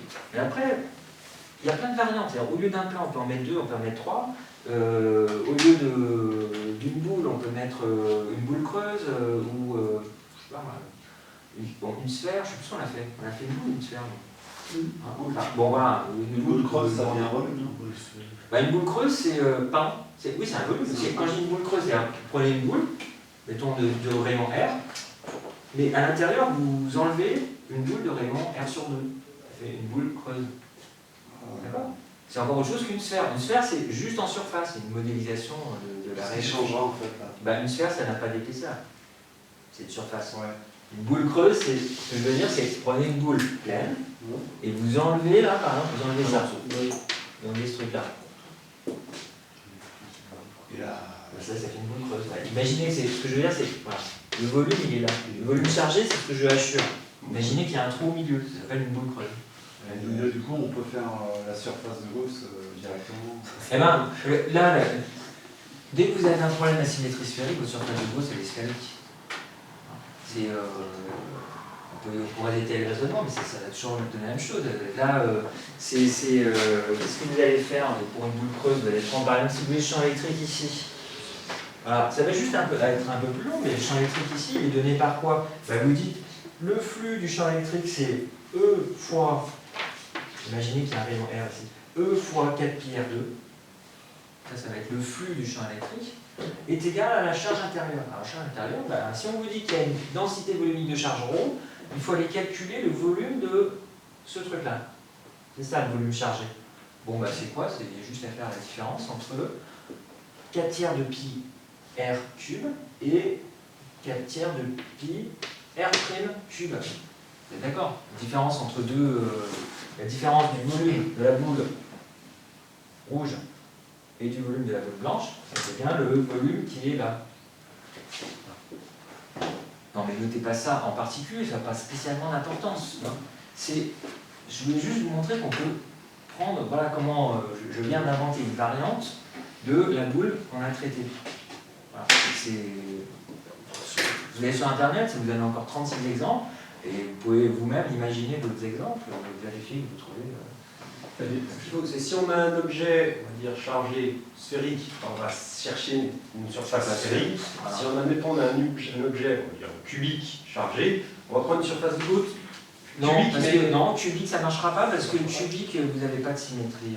C'est pas possible. Cubique, voilà, imaginez, voilà, vous avez un cube chargé, je le représente juste de profil. Le champ électrique ici, à la limite on peut savoir comment il est dirigé, mais le champ électrique, je sais pas moi, là, franchement c'est pas facile à donner son orientation. Pourquoi j'ai toujours des idées bizarres? Non, il faut. Non, moi je pense qu'on a fait le tour quand on a parlé de symétrie sphérique, cylindrique et plane.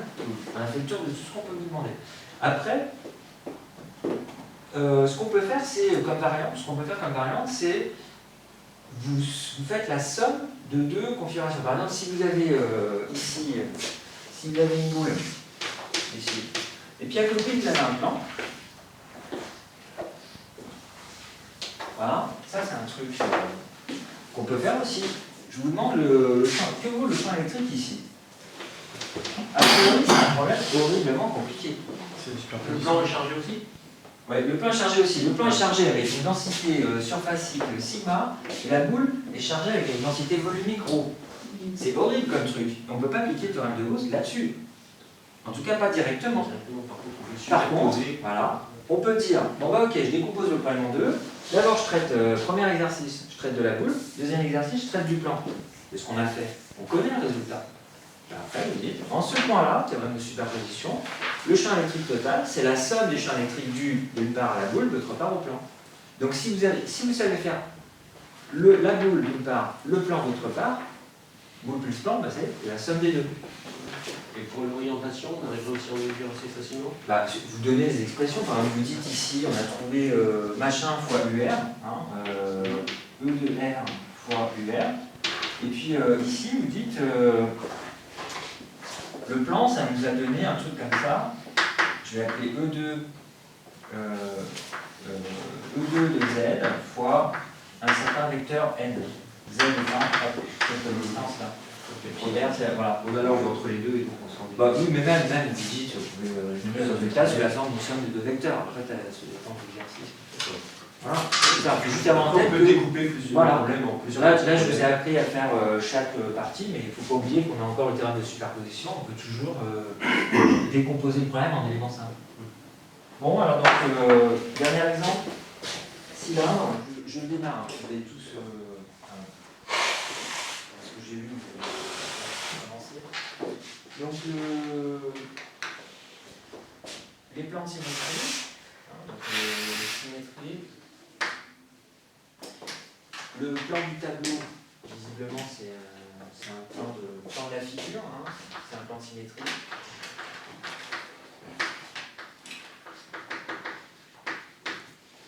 Bon, voilà. C'est-à-dire le plan qui contient l'axe du cylindre, plan de la figure.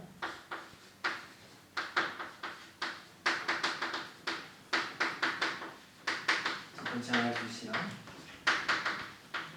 Super. Le plan de symétrie, la surface de symétrie qu'on cherche, du moins le plan de Les symétrie. plans de symétrie, oui. On cherche les plans de symétrie. Plan de symétrie par rapport à. C'est pour la distribution de charge. Quand on dit plan de symétrie, ça veut dire que si vous avez une charge dans l'espace, eh bien, si en un point P dans l'espace, si vous prenez le symétrique du point P par rapport au plan de symétrie, vous tombez sur un point qu'on peut appeler P', et en ce point P', vous devez avoir la même charge. Donc quand je dis que le plan de la figure, le plan du tableau est un plan de symétrie, ça veut dire quoi? Ça veut dire que vous allez passer d'un point comme, mettons, comme celui-ci, là, à un point qui est celui qui est derrière sur le cylindrique. Vous avez la même charge. Voilà. Donc le plan de tableau, là, c'est bien. Le plan de tableau, ça sera un plan qui découpe, vous voyez, le cylindre en deux, là. C'est bien un plan de symétrie. Donc, ce qui nous intéresse, ce sont les plans de symétrie qui passent par le point P. Donc le point P est dans le tableau. Par ce point P passe un plan de symétrie, le plan qui contient l'axe de symétrie de révolution du cylindre, ça c'est le premier. Et puis le deuxième plan de symétrie, c'est un plan qui est comment? Le parallèle à la base. Voilà, c'est-à-dire qui est perpendiculaire au fil. Donc voilà, je vais mettre le plan, le deuxième plan, perpendiculaire au fil, quand je dis au fil, perpendiculaire à l'axe, perpendiculaire à l'axe du cylindre.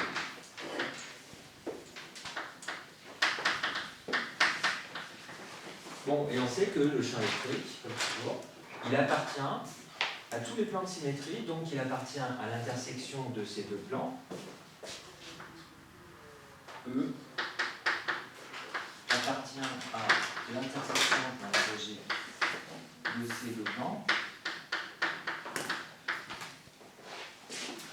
Donc, il doit appartenir au plan dont je fais la trace là, au tableau, et il appartient aussi au plan du tableau, donc on n'a pas le choix.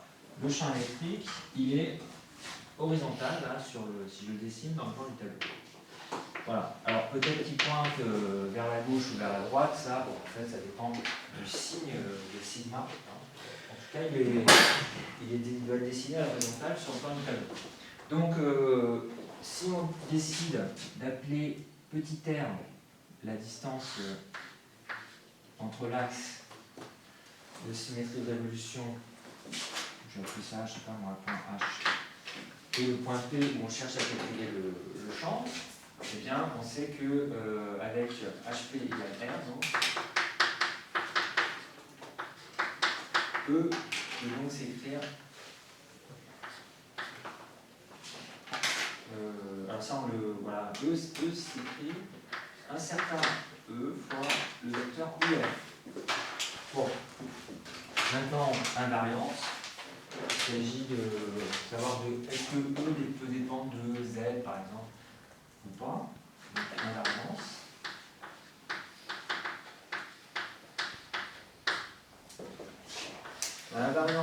On a invariance par quoi? Par quelle transformation la distribution est-elle invariante? Qu'est-ce qu'on peut faire? Comment est-ce qu'on peut faire bouger la distribution de telle sorte qu'elle soit invariante? La parallèle. Voilà, translation par rapport à l'axe du cylindre, on peut l'appeler Z, hein, comme ça c'est un peu plus rapide. Hop. Donc par translation suivant Z,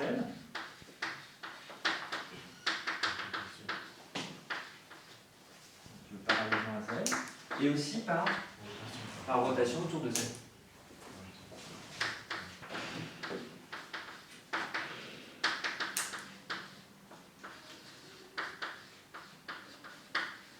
Voilà. Alors le fait que ce soit invariant par translation parallèlement à Z, ça veut dire que E ne dépend pas de Z.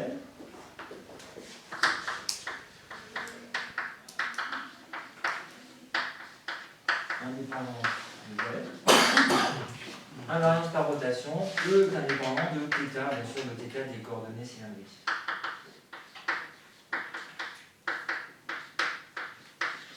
Et donc finalement,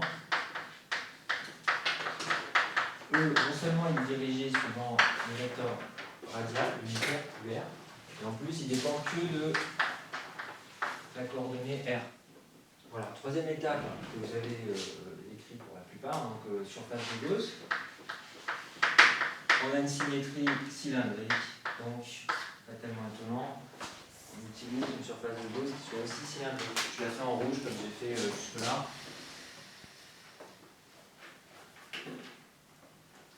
Donc on va prendre une surface de Gauss de hauteur quelconque, alors, comme ça, et qui soit cylindrique avec la même voilà, avec le même axe de symétrie que la distribution de charge elle-même. Comme ça, cette surface, la surface latérale correspondant à ce cylindre, elle va être constituée de points qui sont tous à la même distance de l'axe de symétrie de la distribution de charge.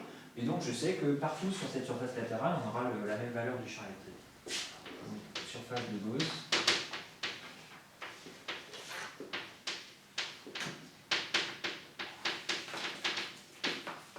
Cylindrique. Surface de Gauss, j'ai mis le titre, mais j'ai fait le dessin là-bas. Et puis ensuite, le flux du champ électrique, donc le flux à travers la surface de Gauss, somme des E scalaire ds. Bon, comme tout à l'heure, on décompose en deux, on a une surface latérale,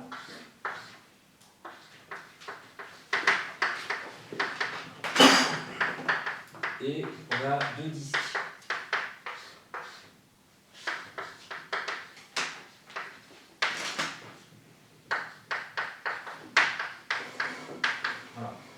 Donc, comme d'habitude, on doit regarder quelles sont les orientations respectives des vecteurs champ électrique par rapport au vecteur surface. Donc on voit que sur les surfaces latérales, comme tout à l'heure, E et ds sont parallèles.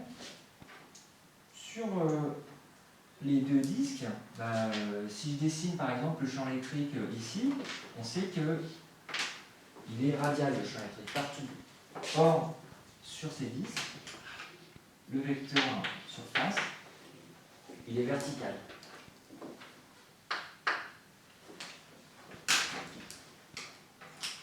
Donc, ici, je mets un tout petit peu plus vite que tout à l'heure parce que c'est exactement le même calcul qu'on a fait. Ici, E et ds étant perpendiculaires, E scalaire ds, ça vaut 0. Aucun flux du champ électrique sur les deux disques. Par contre, il reste le flux du champ électrique sur la surface latérale, et sur la surface latérale, le champ électrique est le même partout en valeur algébrique, puisque on a dit que E ne dépend que de R. Donc, il reste ce terme-là.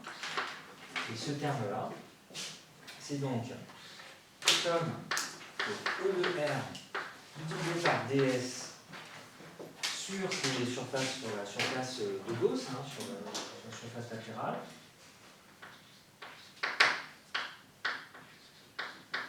Voilà. Et comme par définition, ce cylindre ayant le même axe de symétrie de révolution R est constant sur toute la surface latérale, je peux sortir E de R. Ça fait E de R fois toute la surface latérale. Et donc là, il n'y a pas besoin.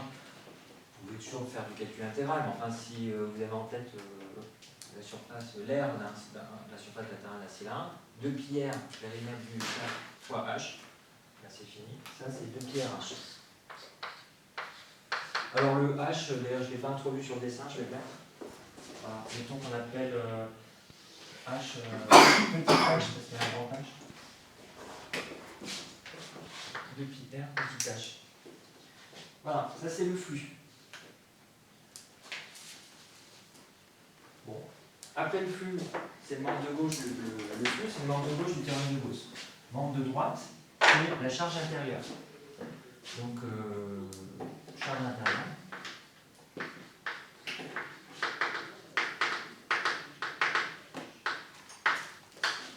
Puis intérieur, qu'est-ce que c'est?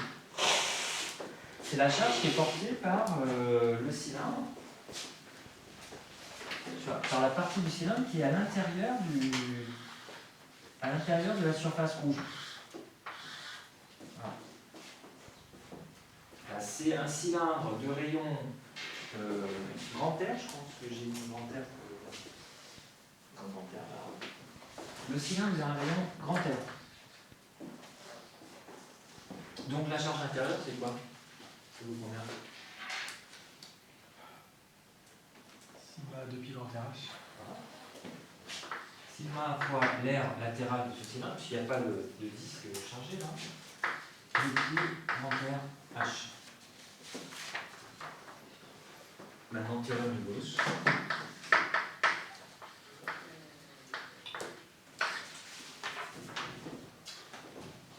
Donc, on rassemble tous les résultats. Donc, on a dit, j'en étais où là. Ça, c'est le flux du champ électrique. Donc, E de R fois 2 pi RH.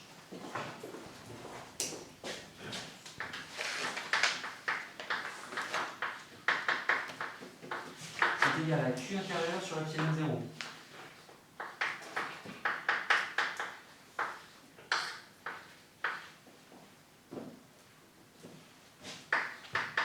Je simplifie.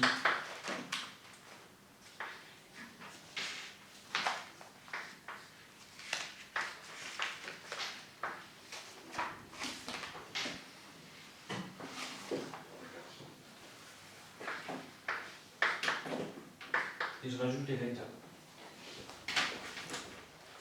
Voilà. Donc on a déjà quelque chose qui ressemble à ce qu'on avait obtenu pour le fil infini, c'est pas tellement étonnant, hein, parce que vu de loin, c'est un fil infini. Pour le fil infini, on avait dû obtenir la même chose, à ceci près qu'au numérateur, on remplace sigma grand R par un lambda. Lambda, fil infini, c'est charge linéique. Donc il devait y avoir lambda au numérateur, mais ça devait décroître en 1 sur R. On ne peut pas avoir de volume fermé, quoi. Là, on a un cylindre qui est infini selon Z. Si on avait un cylindre qui était délimité. Oui, le théorème de Gauss, il ne serait pas applicable. Enfin, il serait, si, pardon, c'est un raccourci malheureux. Le théorème de Gauss est toujours applicable. Je peux vous en faire après. Mais ça serait trop compliqué de calculer le flux du champ électrique parce que si le cylindre est défini, dès le début, dès les arguments de symétrie, on aurait un problème. On n'a pas d'argument de symétrie pour un cylindre fini. Nous, en dehors de la boule et de la sphère, on va toujours avoir E qui sera indépendant du reste. Enfin, c'est le cas aussi de la sphère, hein, d'ailleurs. Mais... Voilà, vous pouvez avoir un plan, une sphère, une boule, un cylindre plein ou creux, ou une combinaison. Bon, parce que je veux dire, mais non. Les calculs sont simples parce qu'on sait tout de suite dire E est orienté. Voilà, c'est ça. Dès qu'on sort de ce domaine bien précis, si on ne sait plus orienter E facilement, C'est ça. on est foutu. Le théorème de Gauss ne simplifie les calculs que si on sait d'avance quelle est l'orientation du champ électrique. Bon, alors à votre avis, à l'intérieur, qu'est-ce que ça change? Est-ce que, à la limite, vous voyez deux têtes? Que vaut le champ électrique à l'intérieur? Ce sera l'inverse. L'inverse? Ouais. Un vecteur opposé? Qui est-ce qui dit l'inverse? J'ai pas entendu qui parlait. C'est le vecteur opposé? Ouais, il va y avoir ce cylindre. Non. Bon, regardez juste je vous demande pas juste par intuition, je vous demande en adaptant, imaginez que la surface de Gauss, elle est à l'intérieur. Le long de l'axe. Elle est plus petite que. Je le refais. Allez, tiens, avec une autre couleur. Mais même forme géométrique, imaginez que c'est maintenant c'est un cylindre, mais qui est comme ça. Là.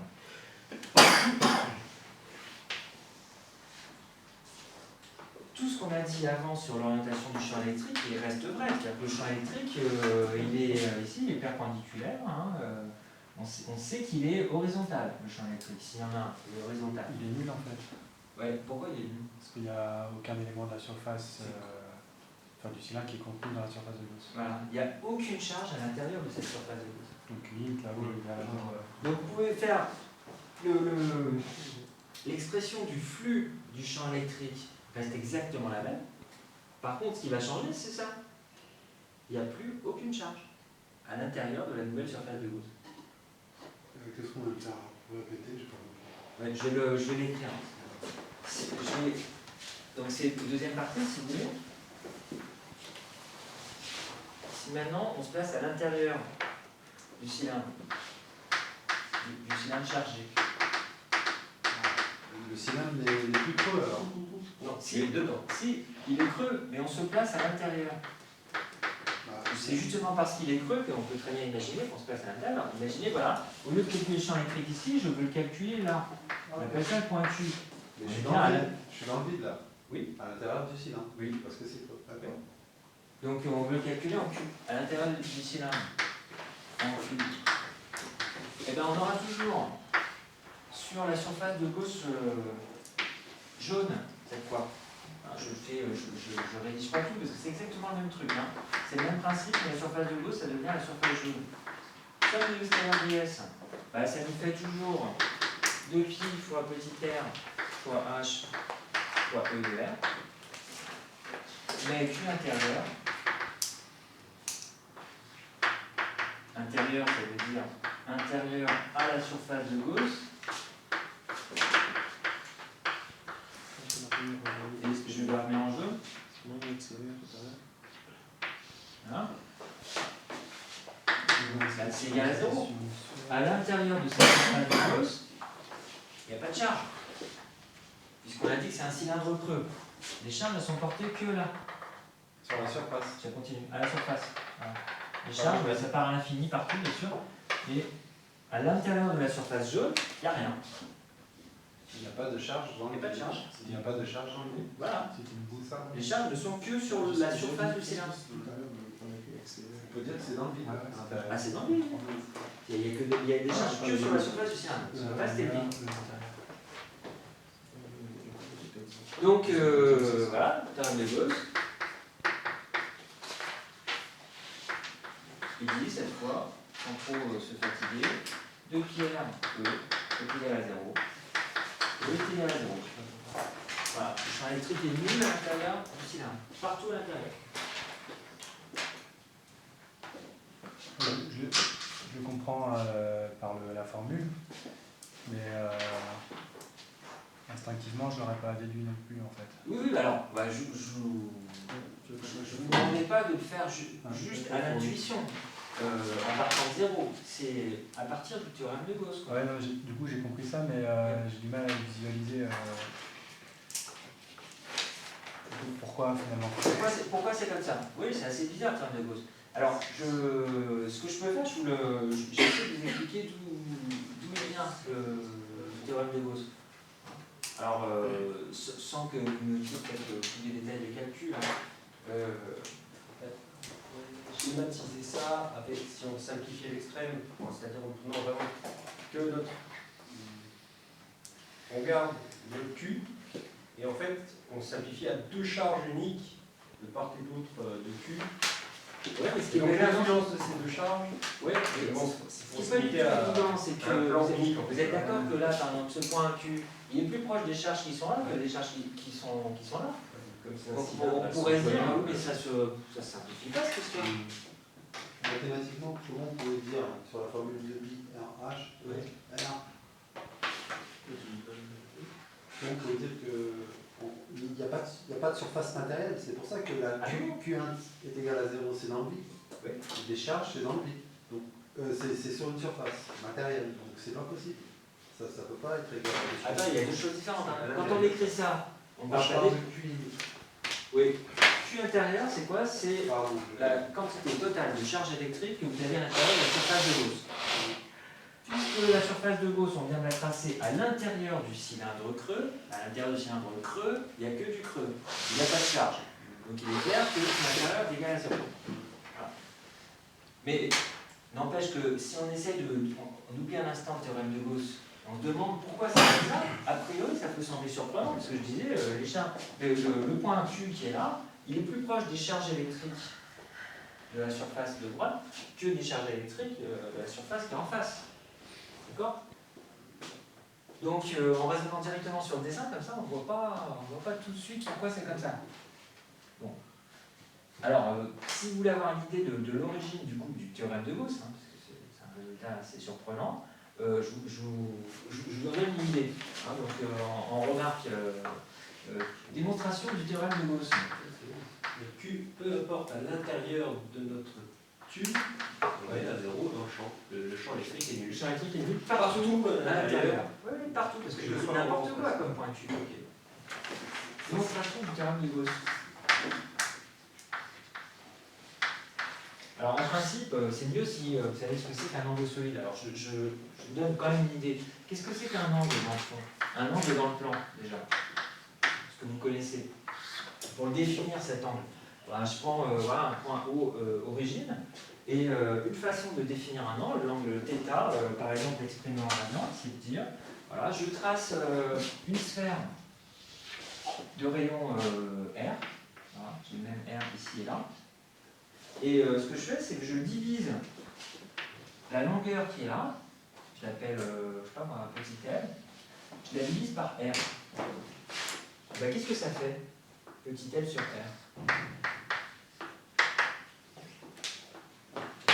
C'est pi fois l'angle. Alors pas pi, hein, parce que pi c'est pour un demi-cercle. Le départ, 2pi c'est pour un cercle complet. en haut de là. Et bien si on a un angle quelconque, C'est un radio. voilà, c'est l'angle en radian. C'est le radio. C'est θ, en radian. Si vous n'êtes pas convaincu, prenez le cas où θ vaut 2pi tour complet. Ben, vous reconnaissez le périmètre d'un cercle de pi r. Et l'épaisseur est proportionnelle à l'angle. Depuis sur un. Voilà. Donc, pour l'écrire autrement, L c'est R fois θ. Si vous faites θ égale 2pi, vous retrouvez la fameuse formule de pi r. Donc voilà comment on peut définir le. Voilà, je peux mettre un delta comme définition, ça c'est l'angle en radian. Bon. Maintenant, si on passe à l'espace, l'angle c'est à 2 dimensions. Si on passe à l'espace, on appelle ça un angle solide. C'est l'équivalent de l'angle, mais à 3 dimensions. C'est-à-dire que, bon, moi je suis sur un tableau à 2 dimensions, donc il faut un peu imaginer. Hein. Si je définis un ensemble de droites qui partent d'un même point, si j'ai un faisceau de droites dans l'espace, donc là, j'ai du mal à dessiner, hein, on va prendre le temps, voilà, ça forme une sorte de cône, hein, c'est un faisceau de droites qui part d'un même point. Ben, comment je peux définir l'angle solide? Je fais un peu la même chose que ça, mais je vais remplacer le cercle par quoi? On va faire ici. Non, par une sphère, parce que ça c'est quoi? C'est l'ensemble des points qui sont à la même distance du point haut. Je fais la même chose dans l'espace, ça fait une sphère. Donc je prends une sphère comme ça, de rayon grand R, et donc cette sphère va intersecter ce cône là. Là j'avais juste un ensemble de droites, un faisceau de droite. Là, un faisceau de droite dans l'espace, ça fait tout un cône. Donc qu'est-ce que je fais? Je prends l'intersection de la sphère avec ce cône là. Donc ça va me donner cette fois une certaine surface. Voilà. Une surface que je vais noter S. Voilà. Et c'est à partir de ça que je vais définir l'angle solide. Alors comment on fait? Qu'est-ce qu'on fait? Ben, il y a un truc qu'il faut remarquer ici. Quel est l'intérêt de l'angle?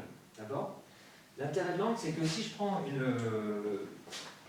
un autre rayon, si je considère ça, si je considère un cercle de rayon, mettons R', et bien en fait, la longueur que je vais avoir ici, je vais mettre plein de couleurs, la longueur qui est là, voilà, je vais l'appeler L'. Là, vous êtes d'accord que L' sur R', c'est le nouveau rayon. Hein. L' sur R', ça fait quoi? Ça fait aussi θ, c'est le même. Hein. Donc θ est aussi égal, θ c'est L' sur R'. C'est ça qui fait l'intérêt de l'angle, c'est que c'est toujours la même valeur. L' sur R', c'est pareil que L sur L. Je voudrais retrouver la même chose ici. Alors, qu'est-ce que j'utilise en fait ici? J'utilise le fait que la longueur est proportionnelle à la distance. Si je multiplie R par 2, par exemple, bah, L' va être multiplié par 2. Mais attention, pour une surface, c'est pas pareil. Si je prends un carré, je multiplie le côté par 2, l'aire du carré va être multiplié par 4. Donc, l'aire S est proportionnelle au carré du rayon. Ce qui fait que ce qui va être intéressant ici à définir, c'est non pas la surface divisée par le rayon, mais la surface divisée par le rayon au carré.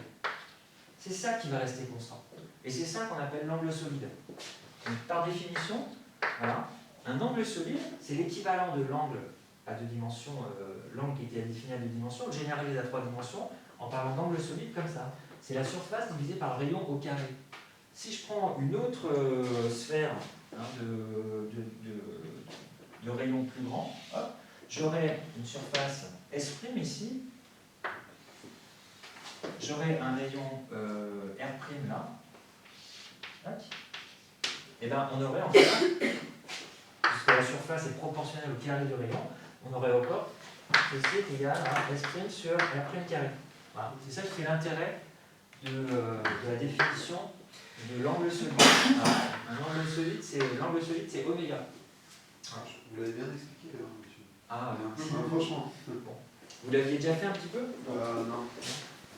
Alors, maintenant, si on prend, toujours dans l'espace, hein, toujours à 3 dimensions, si on prend deux droites, enfin un tout petit cône, hein, voilà, c'est vraiment l'équivalent de ce que je fais là, mais avec un angle qui est tout petit.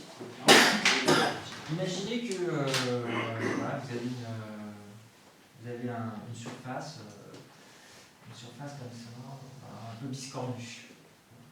Alors moi, ce que je voudrais calculer, hein, vous imaginez, ça c'est une surface dans l'espace. Voilà, je ne sais pas, je l'appelle sigma. Ce que je voudrais savoir, c'est si je mets une charge Q ici, et bien cette charge Q, elle va créer dans l'espace un champ électrique partout. Hein, vous connaissez le théorème loi de Coulomb. Donc en un point, en ce point que je vais appeler P, et bien le champ électrique, c'est quoi? C'est Q sur 4pi epsilon 0 R carré fois UR. Voilà. Alors qu'est-ce que c'est que UR? Je peux le dessiner ici. UR, c'est un vecteur qui est comme ça. Si je veux calculer le flux du champ électrique à travers cette surface, ben je vais écrire le flux du champ électrique à travers la surface, c'est la somme sur tous les éléments de surface, et E pour du scalaire avec les éléments de surface ds. Bon, et bien ici par exemple, l'élément de surface qui correspond là à juste à cette portion-là, qu'est-ce que ça. À quoi ça me mène? Ben, j'écris le E scalaire, c'est quoi? E c'est Q sur 4pi epsilon 0 R carré fois UR pour du scalaire avec ds. UR scalaire ds. Alors le vecteur ds, c'est un vecteur qui est comme ça.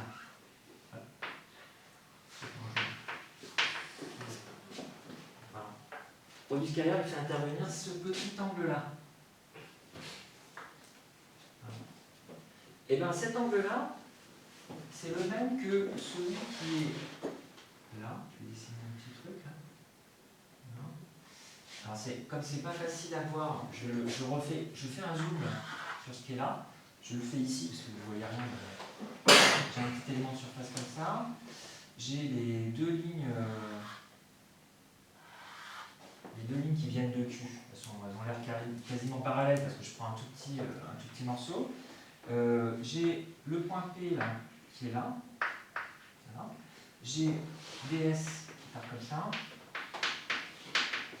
Et j'ai UR qui est, lui, dans ce sens-là. Vous voyez? Ben, l'angle qui est là, en fait, c'est le même que l'angle qui est là. C'est le même que l'angle qui est ici. Voilà. Autrement dit, l'élément de surface ds que je représente par la tranche ici, je peux le comparer à l'élément de surface que je vais appeler D. Ah, ça c'était DS, oui, DS. Je vais appeler, comment cet élément-là de surface? Je vais appeler ds' en blanc. Hein, ds' est plus petit ds. Bah, comment faire pour calculer ds' en fonction de ds? C'est simple, il suffit que je multiplie ds par le cosinus de cet angle-là. Je peux l'écrire ici, ds', c'est ds fois le cosinus de cet angle que je vais appeler θ, mettons. C'est le même θ que là. Voilà. Or, UR scalaire ds, qu'est-ce que c'est? Bah, j'ai le même angle entre les deux. Et UR, c'est un vecteur unitaire. Donc ça fait justement ds cos θ. Autrement dit, le UR scalaire ds, c'est en fait le ds'. Donc, ce flux, ça fait, je sors tout ce qui est constant, Q sur 4 pi epsilon 0, fois la somme sur toute la surface des ds' sur R carré. Et bien, ds' sur R carré, c'est quoi? Regardez la définition de l'angle solide. C'est l'angle solide correspondant à une petite surface ds'. Voilà. Donc, c'est ce qu'on appelle l'angle solide élémentaire. Donc, ça, ce truc-là, c'est la somme des angles solides élémentaires. Voilà. Alors, le théorème de Gauss, dans le théorème de Gauss, vous voyez, c'est un cas particulier. On a une charge qui est intérieure à une certaine surface. Une charge Q, elle est complètement entourée par une certaine surface, parce que dans le théorème de Gauss, vous avez vu, il y a marqué Q intérieur. Alors, on se demande ce que ça fait dans ce cas-là. Voilà, je peux faire le raisonnement que je viens de faire, on peut le faire pour imaginer, voilà, je décompose cette surface. Voilà. Je la balaye avec des petits cônes, comme celui que j'ai fait là-bas. À chaque fois, vous avez un ds, un élément de surface ds, je les ai fait en jaune, là, voilà. ds, etc. Ça définit cet ensemble de génératrices, ça définit un petit cône élémentaire. Et je balaye tout l'espace autour de moi. Combien je trouve pour la somme des angles solides élémentaires? Et bien là, on utilise ce que j'ai dit ici. Cette surface en vert, cette surface en bleu, elles correspondent au même angle solide. Donc pour calculer l'angle solide, je peux, au lieu d'utiliser la surface ds ici, je peux simplement utiliser une surface plus proche, ça ne change rien du tout, et qui appartient à une sphère. Voilà. L'angle solide correspondant à ce petit élément de surface là, vu du point Q, c'est le même que l'angle solide correspondant à ce ds, vu du point Q. Donc, finalement, pour calculer l'angle solide, je peux dire qu'il suffit que j'additionne les angles solides, vu de ce point-là, correspondant à tous les éléments de surface de cette sphère. Bon, combien ça fait? Pour la sphère, c'est tout simple en fait. Pour la sphère, regardez. Pour la sphère, l'angle solide total, je vais l'appeler oméga tot, ça fait la somme sur tous les éléments de surface de ds sur r carré. Et si c'est une sphère, l'avantage c'est que le r est constant. Donc je peux le sortir, le 1 sur r carré, ça fait 1 sur r carré fois la somme des éléments de surface sur toute la sphère. Ça fait combien? Vous connaissez par cœur? Quand il y a... Non mais le résultat final. Le volume de la surface. C'est la surface. 4 pi r carré. 4 pi r carré. Donc ça fait 1 sur r carré fois 4 pi r carré. Ça fait donc 4 pi. Voilà, parce que là c'est presque fini. Il suffit de rentrer ça là-dedans. Regardez ce que ça fait. Le flux. Alors ça c'est des... J'ai pas laissé. J'ai fait un photo. J'ai pris en photo, c'est parti. Donc le flux c'est quoi? C'est la charge qui est en fait une charge intérieure sur epsilon, sur 4 pi epsilon 0 et multipliée par la somme des éléments d'angle solide. 4 pi. Donc ça fait charge intérieure sur epsilon 0. Voilà. C'est démontré. Bon, je ne vous demanderai pas ce genre de démonstration, hein. Mais voilà d'où ça sort. Donc en fait, à travers ça, en le revoyant lentement peut-être, vous pouvez comprendre d'où sort ce résultat qui est a priori surprenant. Même si vous vous mettez, par exemple, ici, vous pouvez vous dire a priori, là, en un point comme ça, alors oui, attendez, je vais reprendre là. Moi je disais ce qui avait a priori surprenant ici, c'est que le point Q il est plus proche de cet élément de surface là que de celui-là. Mais si vous imaginez, alors là c'est peut-être, faut voir dans l'espace, hein, si vous imaginez à partir du point Q un faisceau de droite comme ça, qui coupe, voilà, qui passe par là. Imaginez dans l'espace un faisceau là, qui décrit un cône dans l'espace. Vous avez le sommet du cône et puis hop, les deux faisceaux qui partent dans les deux sens. Et bien en fait, qu'est-ce qui montre quand on a démontré le théorème de Gauss, là, qu'est-ce que j'ai montré comme résultat intermédiaire? C'est que l'angle solide correspondant à ça, c'est le même que l'angle solide correspondant à ça. Et le flux du champ électrique, il est le même dans ce cas. Si l'angle solide est le même, puisque le champ électrique il dépend 1 sur r carré, et ben le flux du champ électrique est le même à travers ces deux morceaux de surface. Donc le truc surprenant, c'est ok, cette surface elle est plus loin du point Q, elle est plus loin, d'accord, mais il y a plus de charge. Voilà.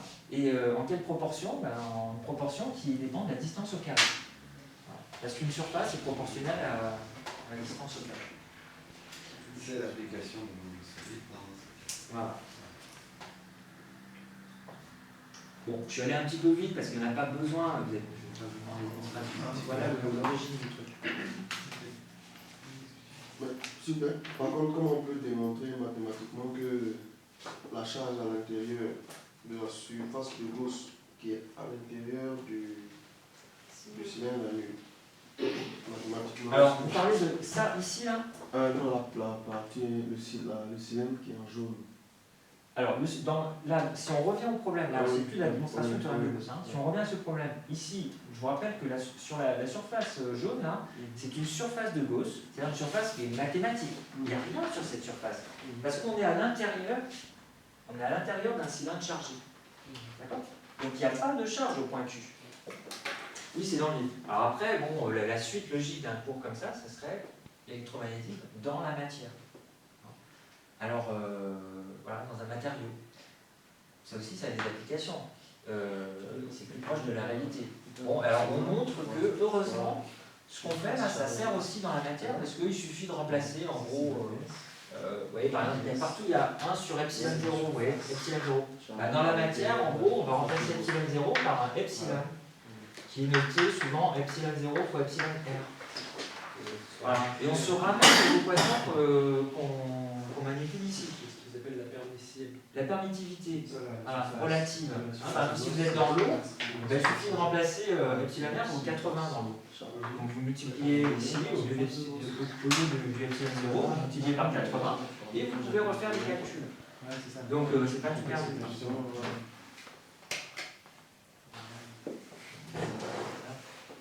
Alors bon, on l'a pas tout à fait fini parce qu'en fait il fallait après il fallait calculer le potentiel.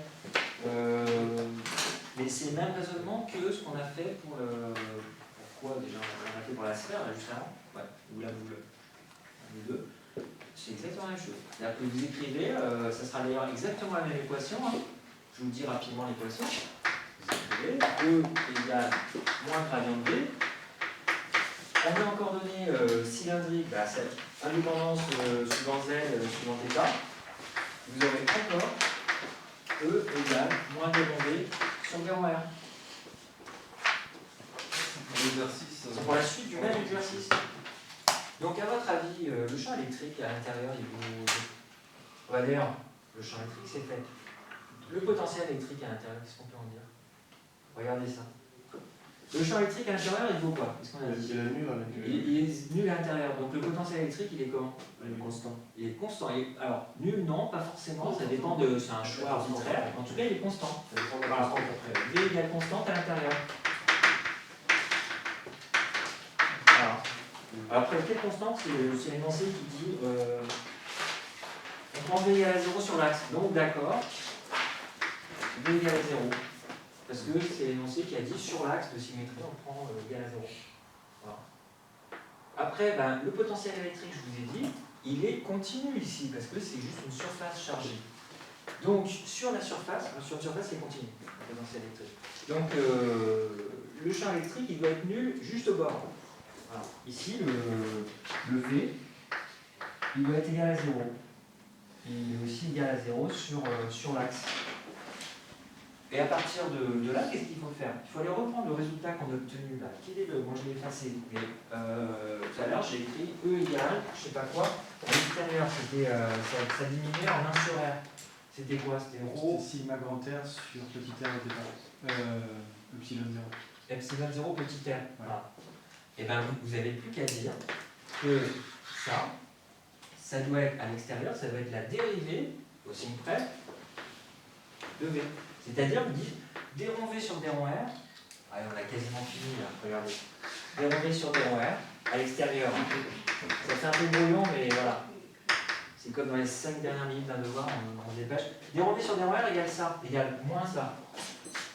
Moins, est-ce que vous savez faire? Voilà. Exactement. La primitive d'un 1 sur R, c'est ln de R. Donc ça fait moins sigma grand R sur epsilon 0 fois ln de R, à une constante près. Alors comment on détermine la constante? Avec V égale à 0. Voilà. Il faut imposer que pour la valeur petit r égale grand R, V soit égal à 0. Là c'est fini. Les données constantes et l'exercice est fini. Voilà. Après c'est toujours pareil, il faut retenir là, de ça, pas chaque cas particulier, il faut retenir les idées, hein, les étapes du raisonnement. Voilà, donc voilà, on pourrait faire un petit devoir là-dessus. Donc avec 50%, disons 50% de l'énoncé sur un calcul direct avec une petite intégrale ou avec 3 charges, il faut sauver des vecteurs, tout comme ça, et 50% théorème de Gauss.